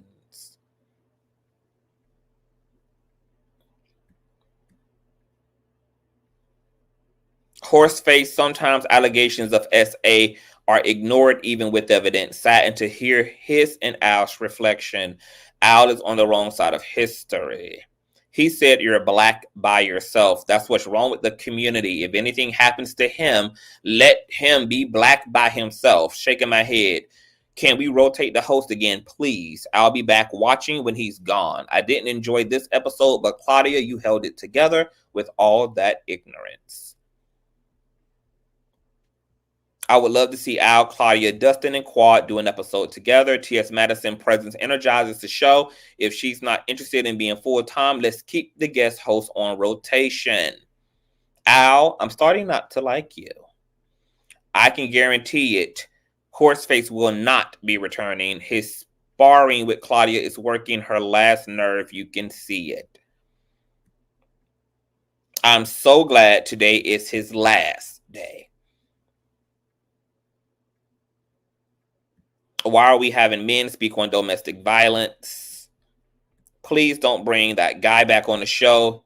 He is that new age kind of ignorant. I love you, Claudia. Keep your head up. I'm praying for you, girl, because both of your panelists are disrespectful. Bring Dustin back. So, yeah, child, it just goes on. No to Horseface. It just goes on, child. Somebody else says Horseface is a better fit on his own show. The energy here isn't working. You can see it on Claudia's face. My. I didn't watch this week, so I missed out. I missed out, girl. I'm gonna drop the link and let some of you guys come up. If anybody want to come up and give their opinion, girl, on what it is. I'm gonna drop the lickety link. Doll Flowers. Unfortunately, Claudia will probably invite him back on. I need to see you. I'm not sure if Claudia will be the one to invite him on. Claudia wasn't the one who invited him to begin with. Just to make that clear. Let's see here. No to Quad. Hold on. Wow, that comment was on point. They laughed like they won something. The horse face. Hi, Jesse. Okay. Funky level of intellect is actual. Yeah. You know, that's the thing that also came with fried chicken. Was, you know, Funky was funny, but Funky was actually smart. You know, he was fluid. And even if he was wrong, he was good at making it make sense, even if he disagreed. You are fair and balanced. He is a mess. Oh my God. It's the nerve that Funky thinks he still has pull by recommending someone for the show. Yeah, he doesn't have any pull. He can only give his opinion about who is brought on the show. You know, and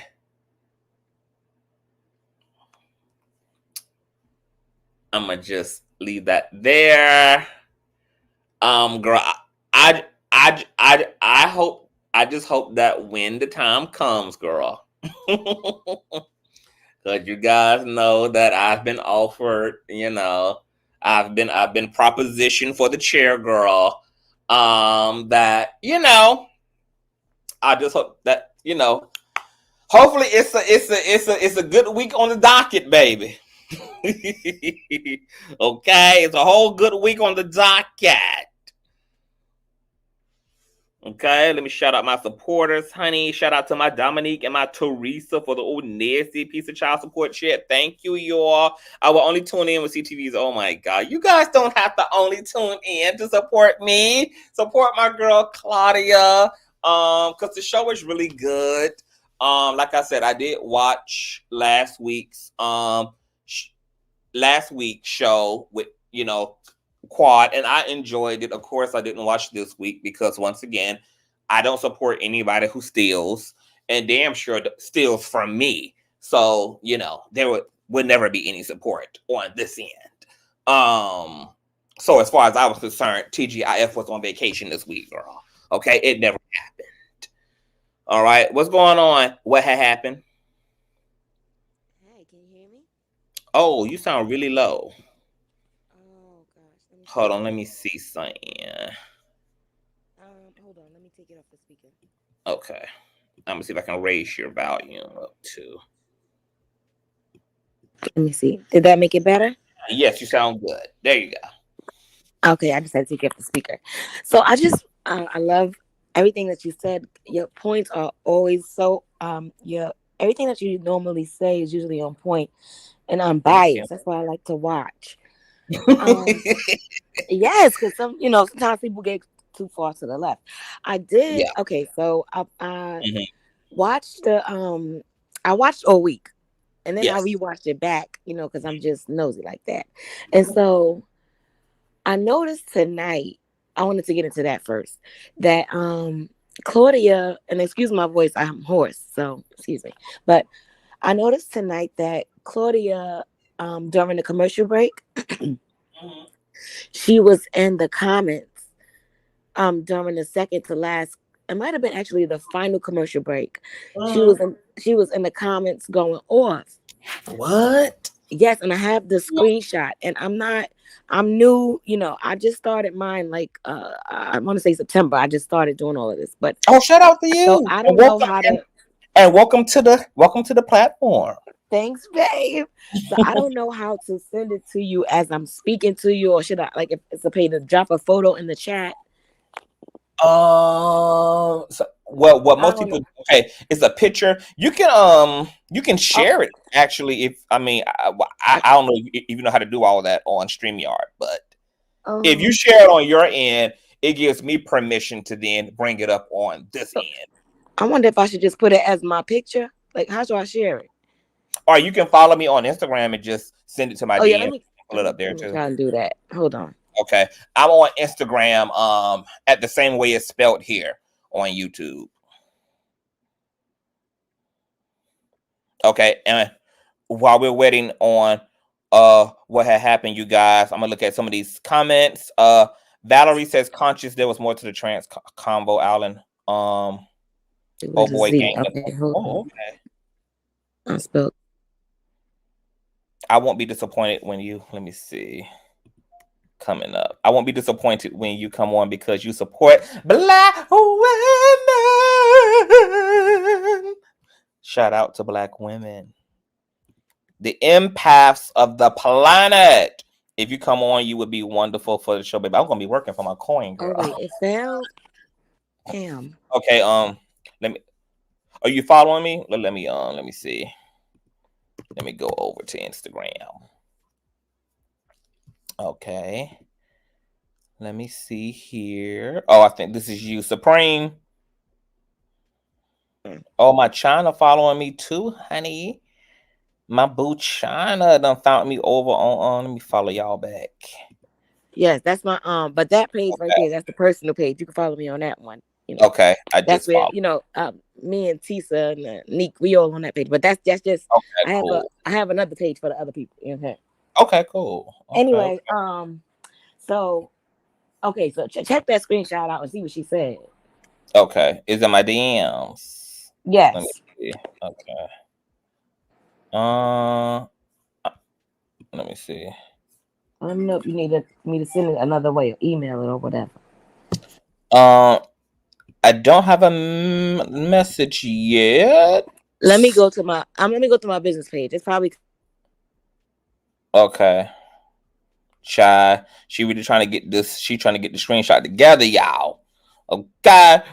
At this point, it's like it's a no-winner no matter who is the guest. Well, there are people who people love. Like people love Flame. Flame was great. TS was great. I enjoyed Claudia. I enjoyed Dustin, but Dustin is just like an upgraded version of Al. So the show fell flat for me when Dustin was there just because Al was also there. I feel like it's not necessary for them both to be on the same panel, really, because they both kind of get the same thing. Dustin is kind of a better.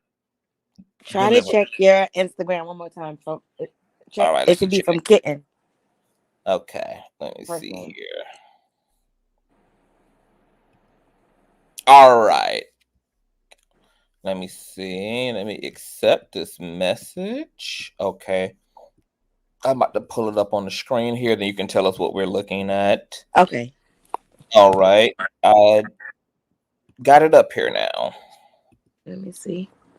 Okay, can you see? Okay, right there where it says Claudia. You see what she said?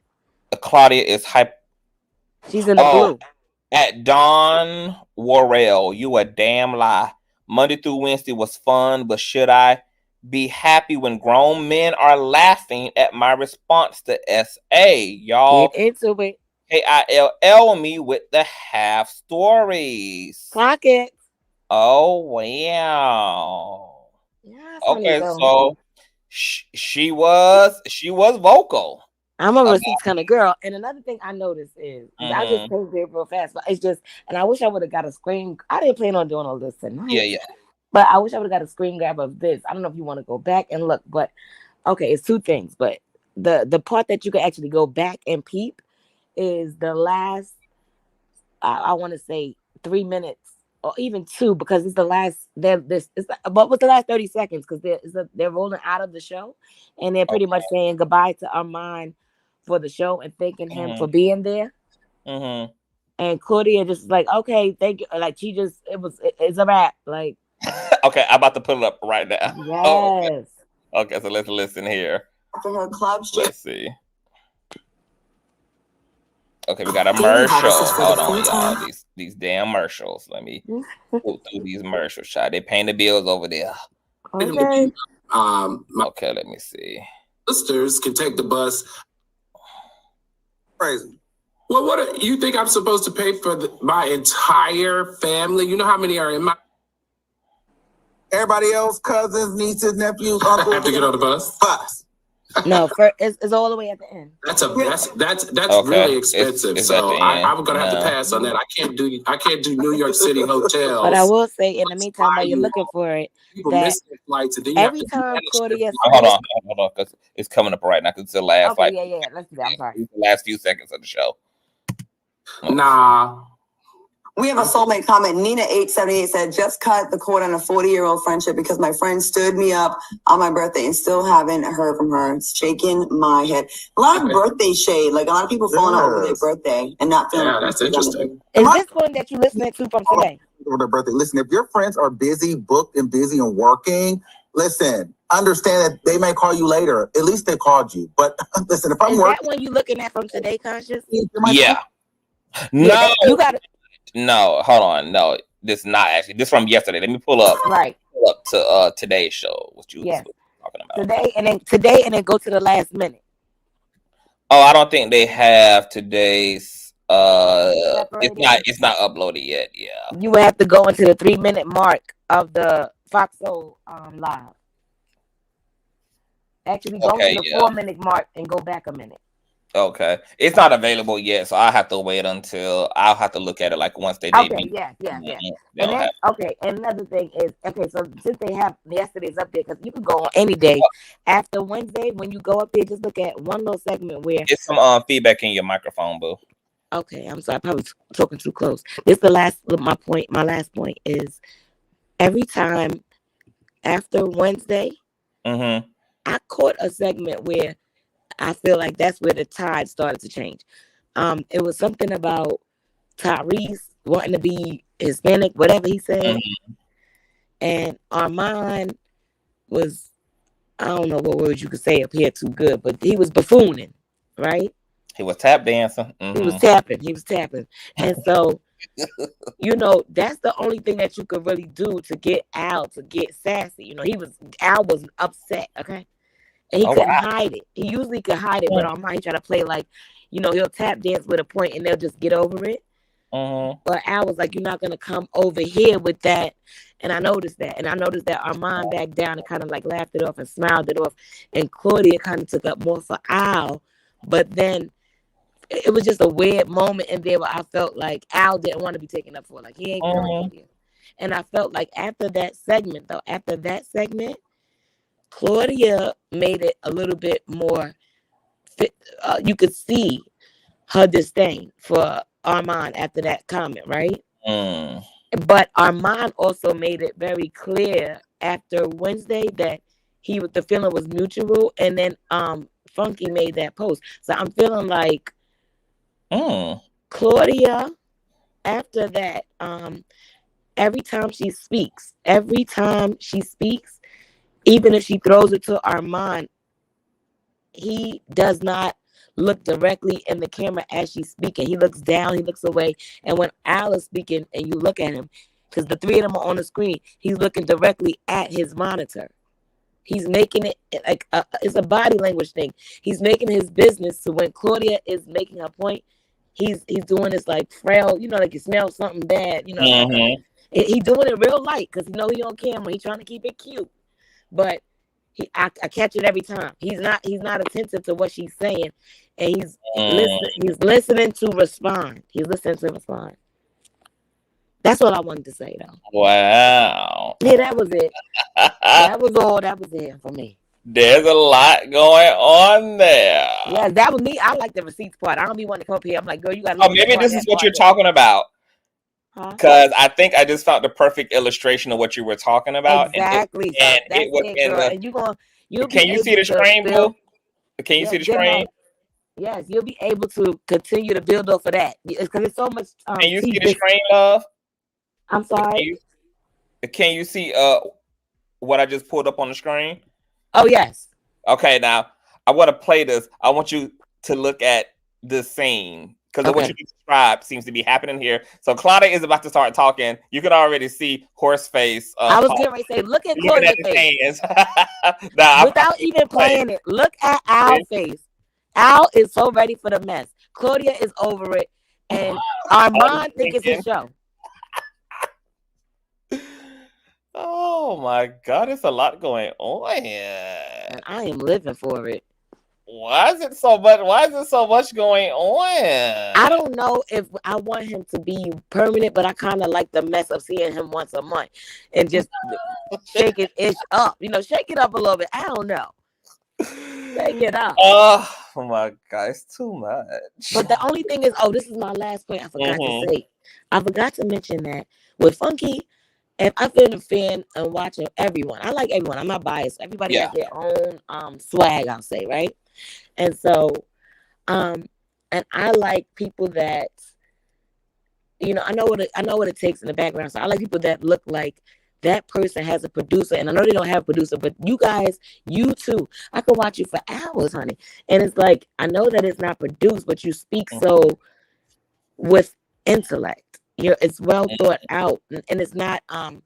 It's just it's just who you are, and I think naturally, Q is well versed in certain areas, and he speaks in a certain manner.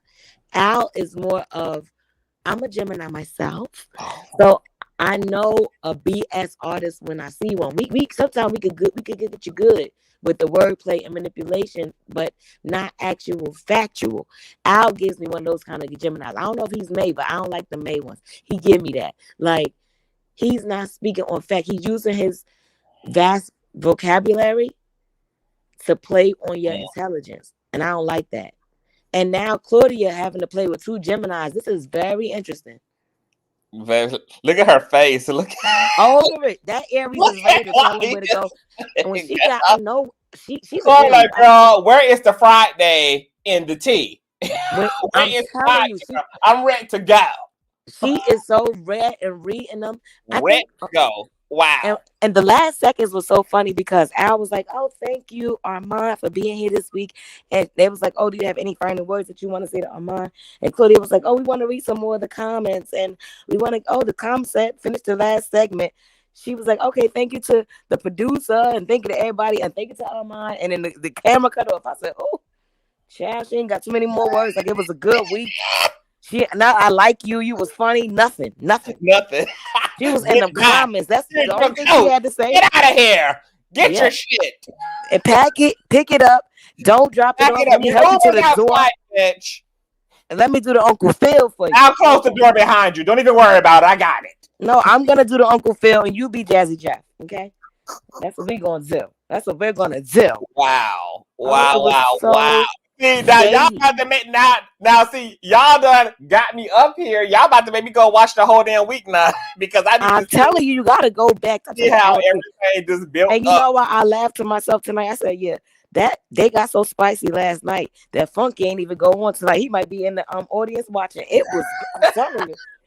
Wow. And nobody don't care what they talking about. We just want to see it's the body, like it's the whole mess of it. It was the mess. It was shady, honey. Wow. It was definitely given. You know, when you call your coworker and you call your coworkers when you get home and the boss will know what's going on. And then when she say something, that was that segment gave. It gave watch. It gave, they already said, Claudia don't never take up for men. Claudia don't never take up for men. That's what they all three probably were saying on the phone at home. And then they had the segment finally come up where he called her out and said, well, you didn't say that about Lizzo. And that way I think the remnants of the snickering started.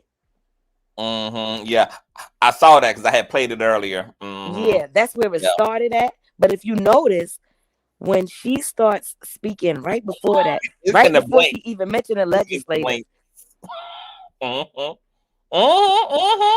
it's in the blinks. It's in the blinks. All of the shade is in the blinks of the eyes. When he tilted his head and Al started to smirk before he laughed, and it was like 2 seconds before it. I caught it though. Armon tilted that head and sat up, and that's why they snickered. I said, "Look at that." I don't know, because I'm like, they had Claudia cussing all week. You gotta watch this. Oh my God! See, I really don't want to give this bitch no. I really don't want to give Horseface no clicking no motherfucking view. But y'all got me now y'all got me wanting to just watch this thing through. You got to get a complete. I might just gotta take one for the team. I'm telling you, because I really want to know how you're gonna. I want to know your natural reaction after you watch it. You gotta load your camera up and just start talking. You can't stop. You can't pause. I'm gonna have to come back alive then. Yeah, you're gonna have to give it fresh to the camera because we gotta know exactly what you're thinking. Because you're gonna see why we going crazy. Oh, my God. All right, girl. Let me get off of here. All right, boo. Love Thank you. I love you too, love. What had happened, you guys? Check out the What Had Happened podcast. Wow, dropping the tea, honey. I didn't know it was going down like this. Like I said, in my world, TGIF was on vacation this week. So, I missed it all, child. Wow. Girl. Monique says Horseface is too young. He doesn't have range to talk about diverse topics. He only talks about rap girl beefs. Scorpion says very catty. Christopher says Horseface is 34, not that young. Yeah, because 34 in gay years is like he's about 80 in gay years. Yeah. Messy Ho ATL says she said it stinks in here. Woo-cha. Funky only has church Monday through Thursday. The shit hit the fan with the SA. Yeah, the laughing and the sneakering. I mean, like I said, I don't expect much, girl. Okay, from these two, honey. Okay. Both of them lack a few marbles and a few brain cells, child, and Horseface, is historically known for being deaf-tone, from his commentary on Megan Thee Stallion and victim blaming there to his commentary apparently on Kiki Palmer and him victim blaming there to him telling black women that, dark-skinned black women that they just jealous of light-skinned black women because they prettier and look better, to him calling OG from Basketball Wives a monkey and all of this and all of that, girl. He done been accused of being transphobic, girl. It's just so much. It's not surprising, girl, when he is completely absent-minded. There is no real substance there. Okay, that's why his mouth, be writing him them payday loan checks that he can't cash. So, he's historically known for getting it all the way wrong. Like you said, his specialty is, JT and them city girls and teens. Wait, what? Not a monkey? Oh, y'all don't know about the monkey, child? Hold on. Y'all don't know about the monkey, girl? Y'all don't know about the monkey?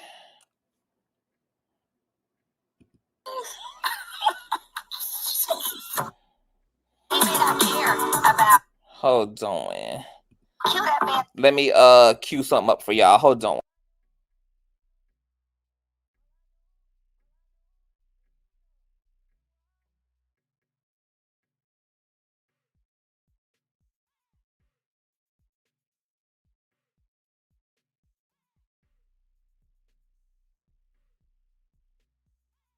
All right, girl. You guys can go and find, because everybody was on his ass at this time, girl. But all you gotta do is type in Horseface and calls OG a monkey, and you will see all the clips and shit. Half of Black woman's YouTube community, girl, was calling for Horseface to be canceled. Because he was calling OG ugly and pretty much agreeing with Evelyn Lazada or Evelyn Lasagna, you know. So he said a lot of, you know, goofy shit, a lot of socially reckless things. So yeah, child. Yeah, now. It's all up and down this YouTube girl. It's all up and down, child. You know, and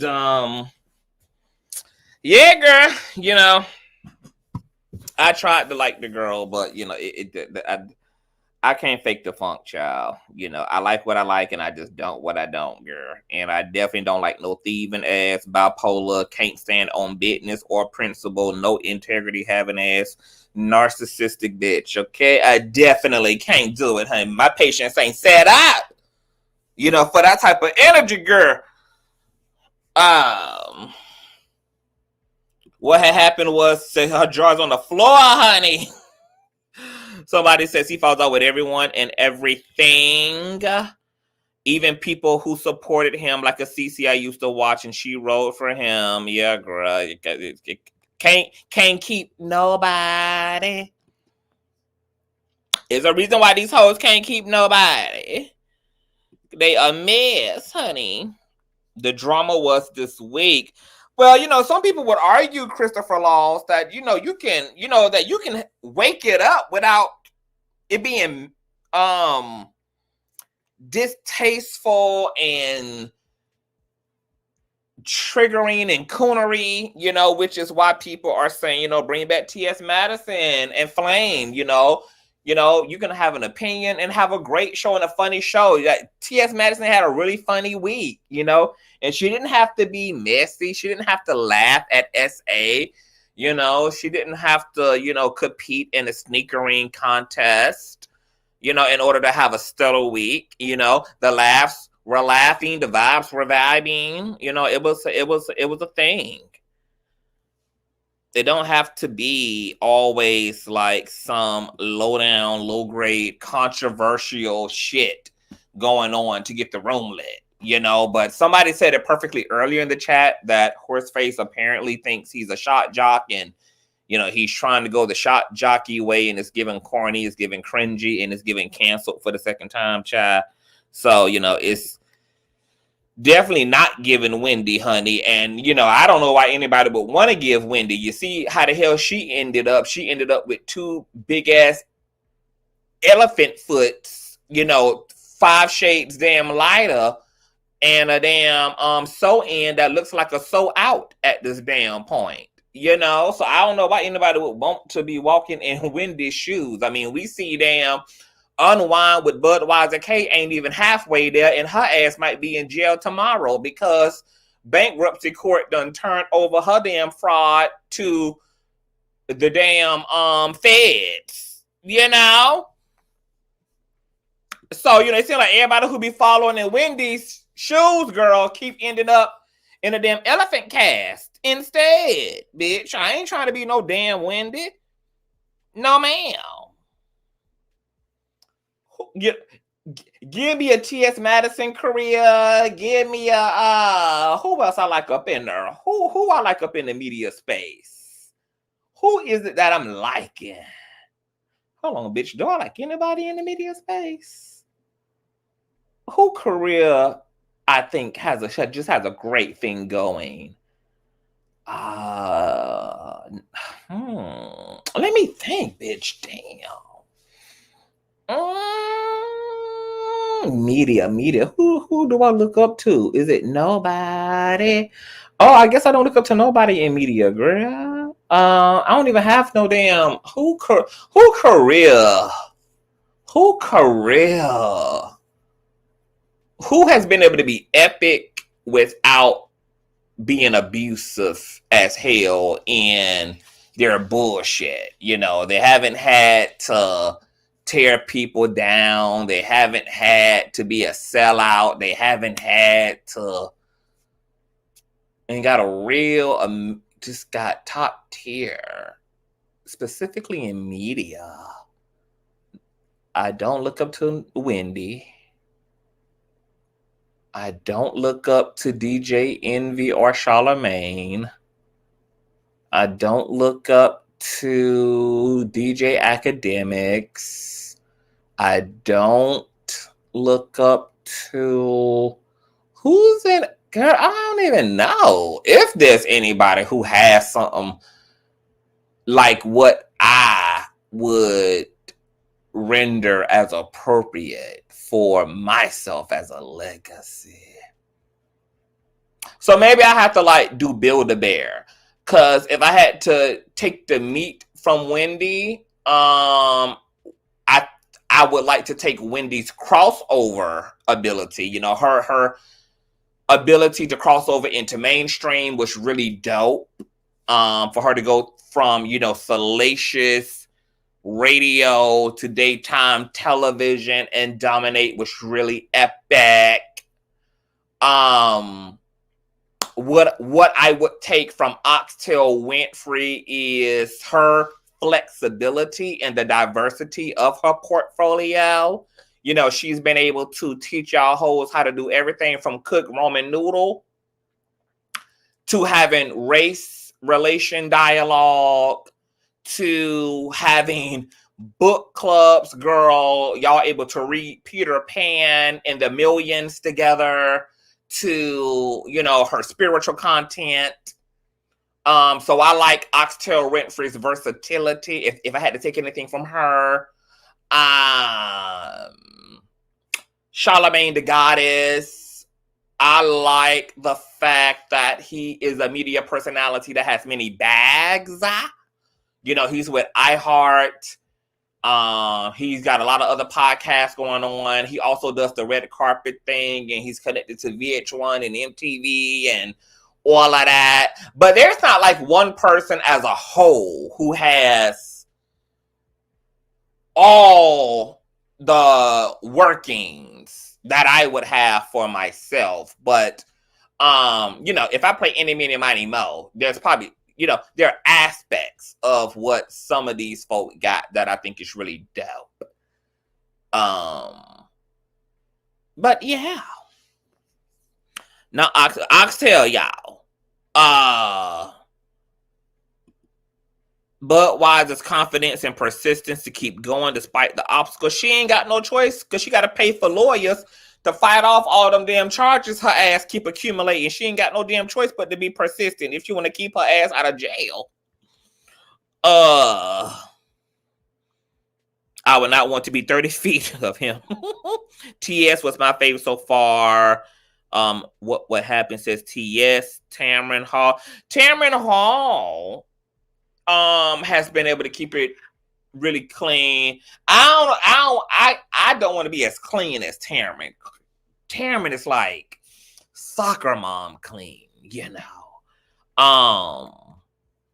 But what I would want to take from her is have my beauty, you know, translate just as gorgeously and epically, you know, because that is a gorgeous woman, baby. That's a gorgeous ass woman. We already had one co-host that didn't like his mama, now another man that can't stand us. Damn. Says damn Pam. Wow. Wow. What a statement. Wow. We already had one co-host that didn't like his mama, now another man that can't stand us. Yeah, Claudia was definitely sandwiched in between two plastic dildos, you know, this week.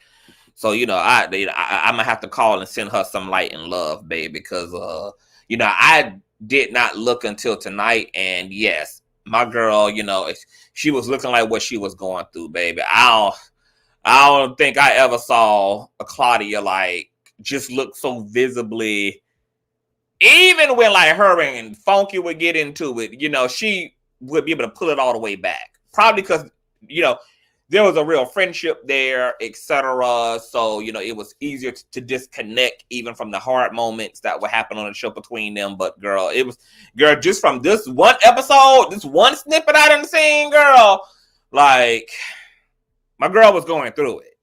Claudia was going through it, baby. They need to cancel Al and keep Dustin. Yes, I'm coming, Gene. I'm coming, girl. You know, they got a lineup of things, honey. You know, it's a roster. So, you know, I'm up in the roster of it all. Plus Claudia was double booked this week. Yeah, she been booked a motherfucking busy because y'all know that that's a working woman, honey. You know, maybe they ought to think about also adding like an extra box. You know, it don't gotta be just 3.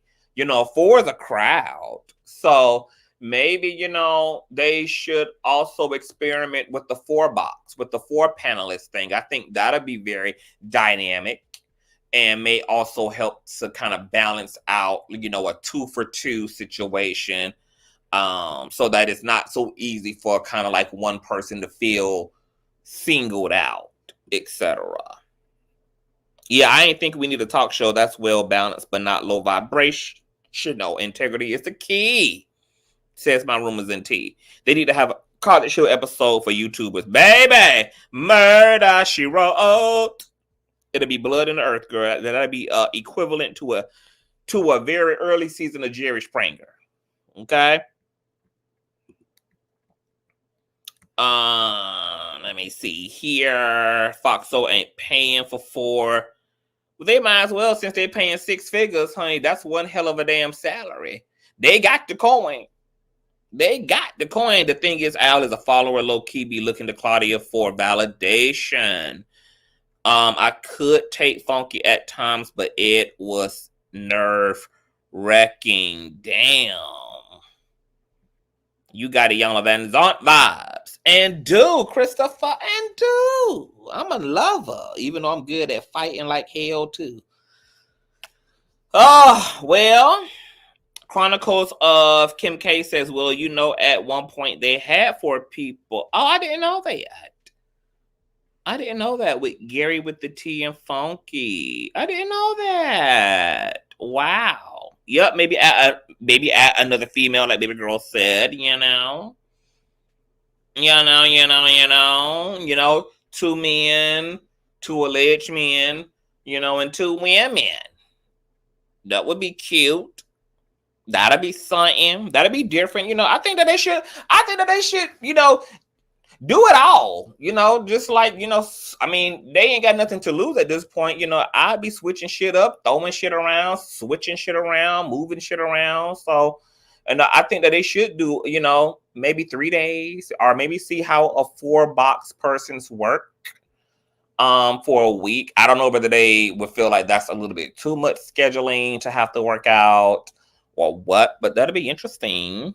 We don't need Gary was not giving, girl. Gary was so damn dry when he filled in. I was like, I couldn't even believe that Gary was even in show business. And I don't remember Gary ever being that dry, because what I've seen him over in his own space or over on Dish Nation space or Ricky Smiley space, you know, I've enjoyed Gary, but I was just like, God damn, bitch, it's giving like old folks home. It's giving very much so like Electric Scooter vibes. You know, when he filled in on TGIF, girl, I was through. I mean, my jaw was on the floor. I was in disbelief, honey.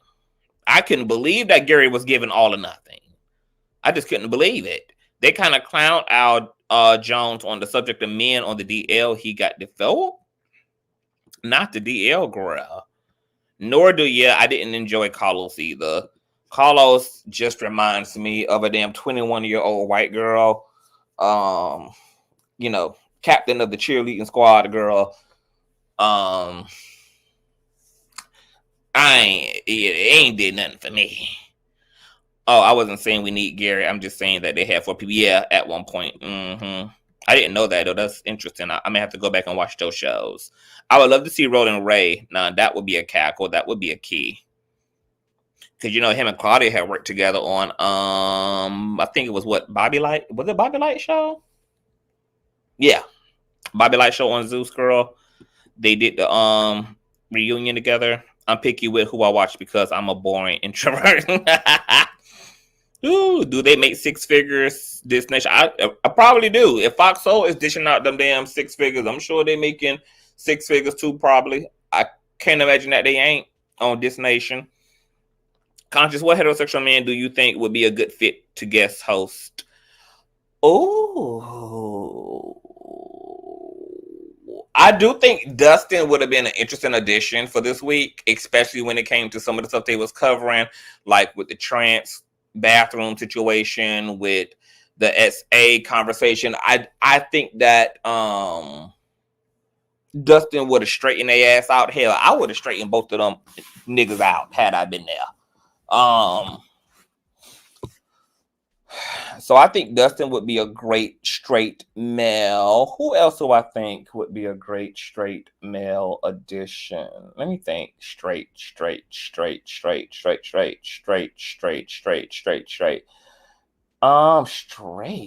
You know, ain't even a whole lot of straight men in this business like that. I mean, they are, but they ain't, but they are.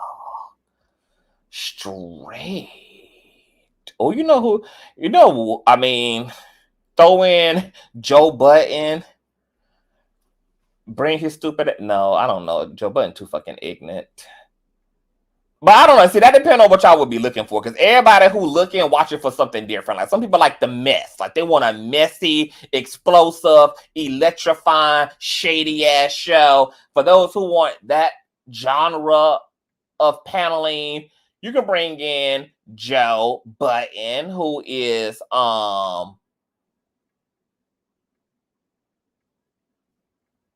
who's partially straight. You know, he's 1/3 heterosexual. You can bring in DJ No Academic Stuttering Ass. If you want like a very spicy, Cajun, overly seasoned show, straight.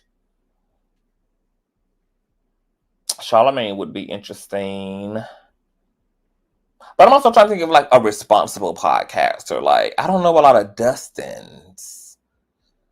Because I don't watch a lot of straight men. I don't find them rather appealing a lot of times. Like, for me to watch a straight man, you know who they need to have on there who would be a fucking cackle? Poetic Flacco. But if you don't like DJ Academics, you ain't gonna like Poetic Flacco either. Poetic Flacco would be a cackle on TGIF. Let me think of a sensible straight man. A sensible straight man who's good. Oh, okay. I just did my chat. Okay, Storm would be great. Storm. You know, I don't know. You know, I don't know if Storm and Al and Claudia. Storm and Al and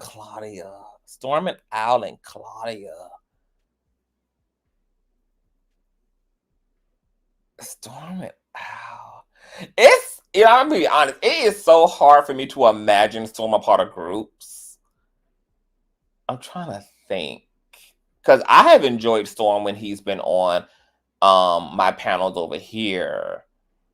Seeing him in action with Claudia and Al, I think that would be very interesting. I would be curious to know what him and shit. I would be interested. I don't know what to expect from that, so I don't even have an expectation in my head.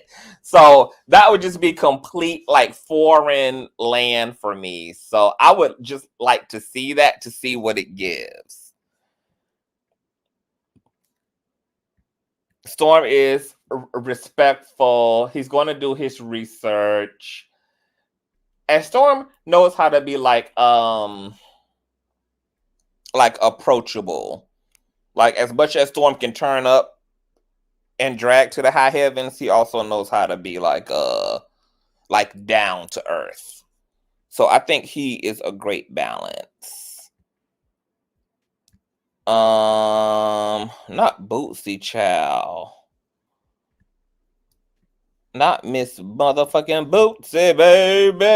Did somebody say Peter Thomas? I'm fucking screaming.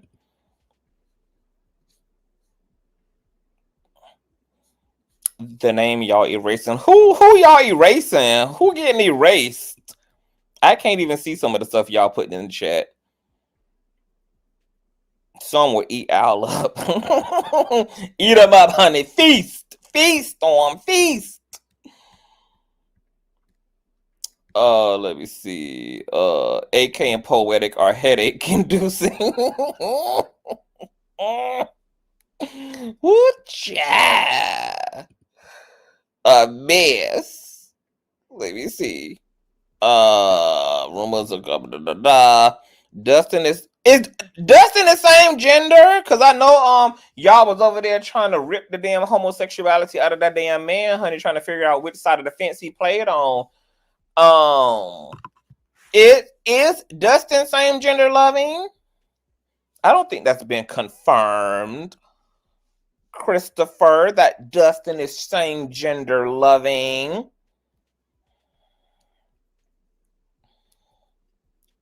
Larry would be good for the show too. Conscious, can't wait to see your beautiful hair and overall style the week you're on. Girl, I'm gonna be looking like a damn Egyptian damn statue. He's masculine, NYC gay. That don't sound like confirmation to me, Christopher. I don't know. Orlando Brown is a hot ass mess. They probably couldn't even get his ass to sit still for 30 minutes, yet alone an hour, 5 days a week.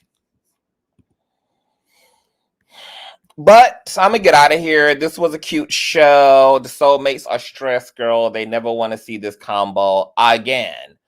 I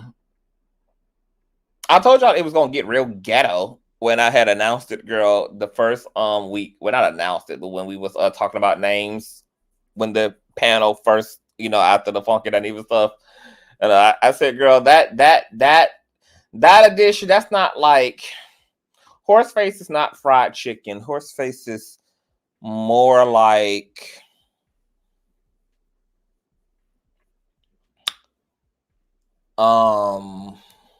what does Horseface give?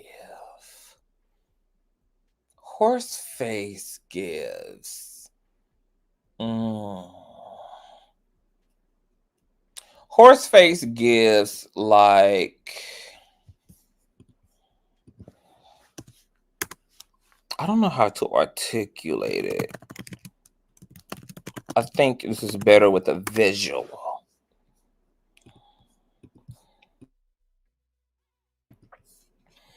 Horseface gives me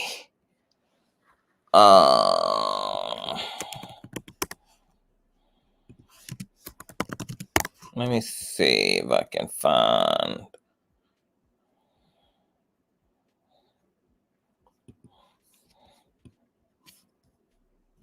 I think I got it. I think I got what feels. Well, it just feels right to me.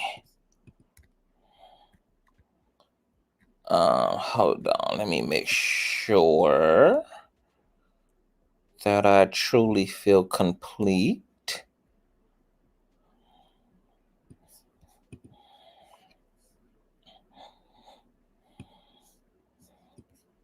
Let me see here. Let me see, baby. Yes. Okay. Hold on. No, I don't know. Let me see, honey. Hold on. What do I see in my head when I think of Horseface? Let me see, girl.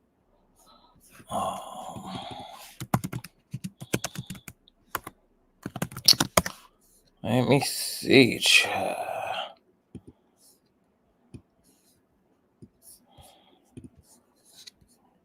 Girl.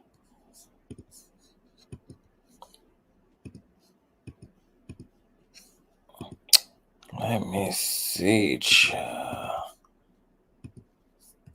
Is this what I see?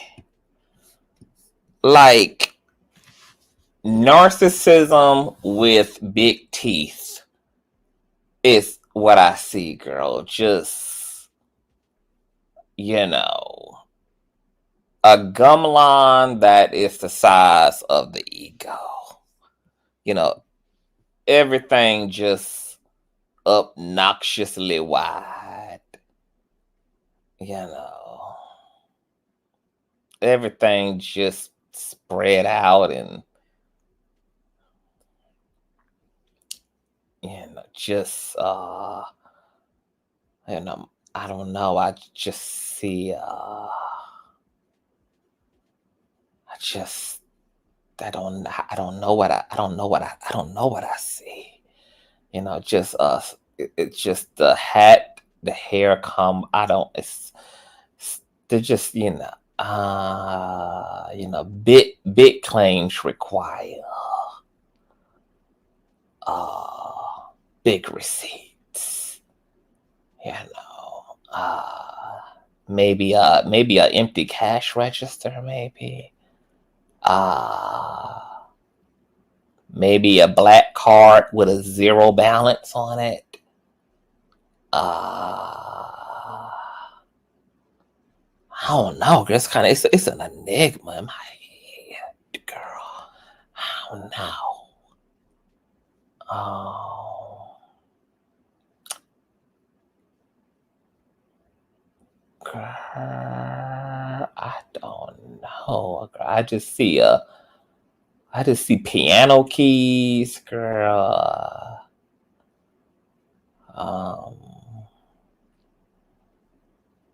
I see large Legos. I don't know, girl. It's just a lot. Should be a lot going on. Hey, I don't know, girl. Everything just be glitching up, girl. I don't know what be coming to mind, girl. Something about Mexico and Groupon and a dentist visit. Girl,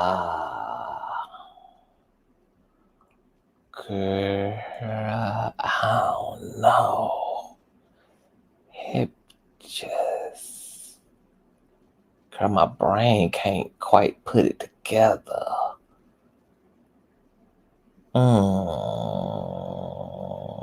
You know, horse face is like one of those. It's like you want something to eat, but you just can't quite put your finger on it, and that's like the energy of horse face. It's like I can't land it. I can't. The Dow won't just land. It's just like I just get into. I'm just suspended. You know, it's just I can't quite come to a conclusion. It's just you know, you're just sitting there looking at DoorDash like I don't even know where am I supposed to go, girl? And it's just I don't know, girl. I don't know what it gives, girl. I don't know what it's trying to. I don't know what it's supposed to give, girl. I could literally just sit right here, girl, and just try to figure it out and never get anywhere. Just I don't know if there's anywhere to get. It's just, you know, I finish at the same place I started. You know, it's just like going nowhere real fast, or knowing that you're thinking but never gonna actually come to, you know, a formative thought. I don't know. I don't know. I don't know. I don't know, girl. You know, I don't know. I don't know. You know, when I think of that bitch, I think of a burglar. You know, I think about Santa Claus, big belly ass coming down the chimney, girl, and eating all the milk and cookies. You know, I think of Joanne the scammer when I think of that hoe. You know, I see a getaway car in my mind when I think about that hoe. You know, a bank heist. You know. just, you know, an indignant person doing indignant things. You know. Now that I meant all that, girl, all that thinking of actually made me fucking hungry. So I'ma go and eat. Okay. This was a great Friday live stream. If there's anything y'all want to discuss going out there in the news cycle, y'all just let me know. Tell me all about it in the comment section, girl. What do you thought? You know, did you enjoy this week? You know, there were people in the chat saying they enjoyed it. So I guess it just depends on what you're looking for, what you like. You know, you either enjoyed this week or you didn't. But shout out to Claudia, girl, because Claudia's just one of the most professional folk that I know. Even if she ain't feeling some shit, even if she ain't feeling somebody, you know, she knows how to be professional, girl. So, you know, I'm learning from the best, girl, how to just keep, you know, how to hold that mule, girl, you know. But they paying her enough damn money though to keep it together, baby. 6 figures, baby. Okay, you paying me for my pain, baby. You paying me for my pain, baby. Okay, so I'll be right over there, stoic as hell too, just like damn Claudia, baby. I ain't mad at it. So hope y'all have a great, awesome, fabulous weekend. And I know me and Reckless are going live tomorrow. We will be live and in color over on his platform, girl. He's gonna be getting into all of the things going on with Miss Monique and stuff, child. So I'll share the link out and y'all can come over there to the Logicians Nation, child, and get into some things with us. And I'm sure I'll see y'all before the weekend is out. So much love to y'all, much light to y'all. We wish all hoes who are wellness, and we wish all hoes who ain't well to go to hell. All right, I'll see y'all later. Bye.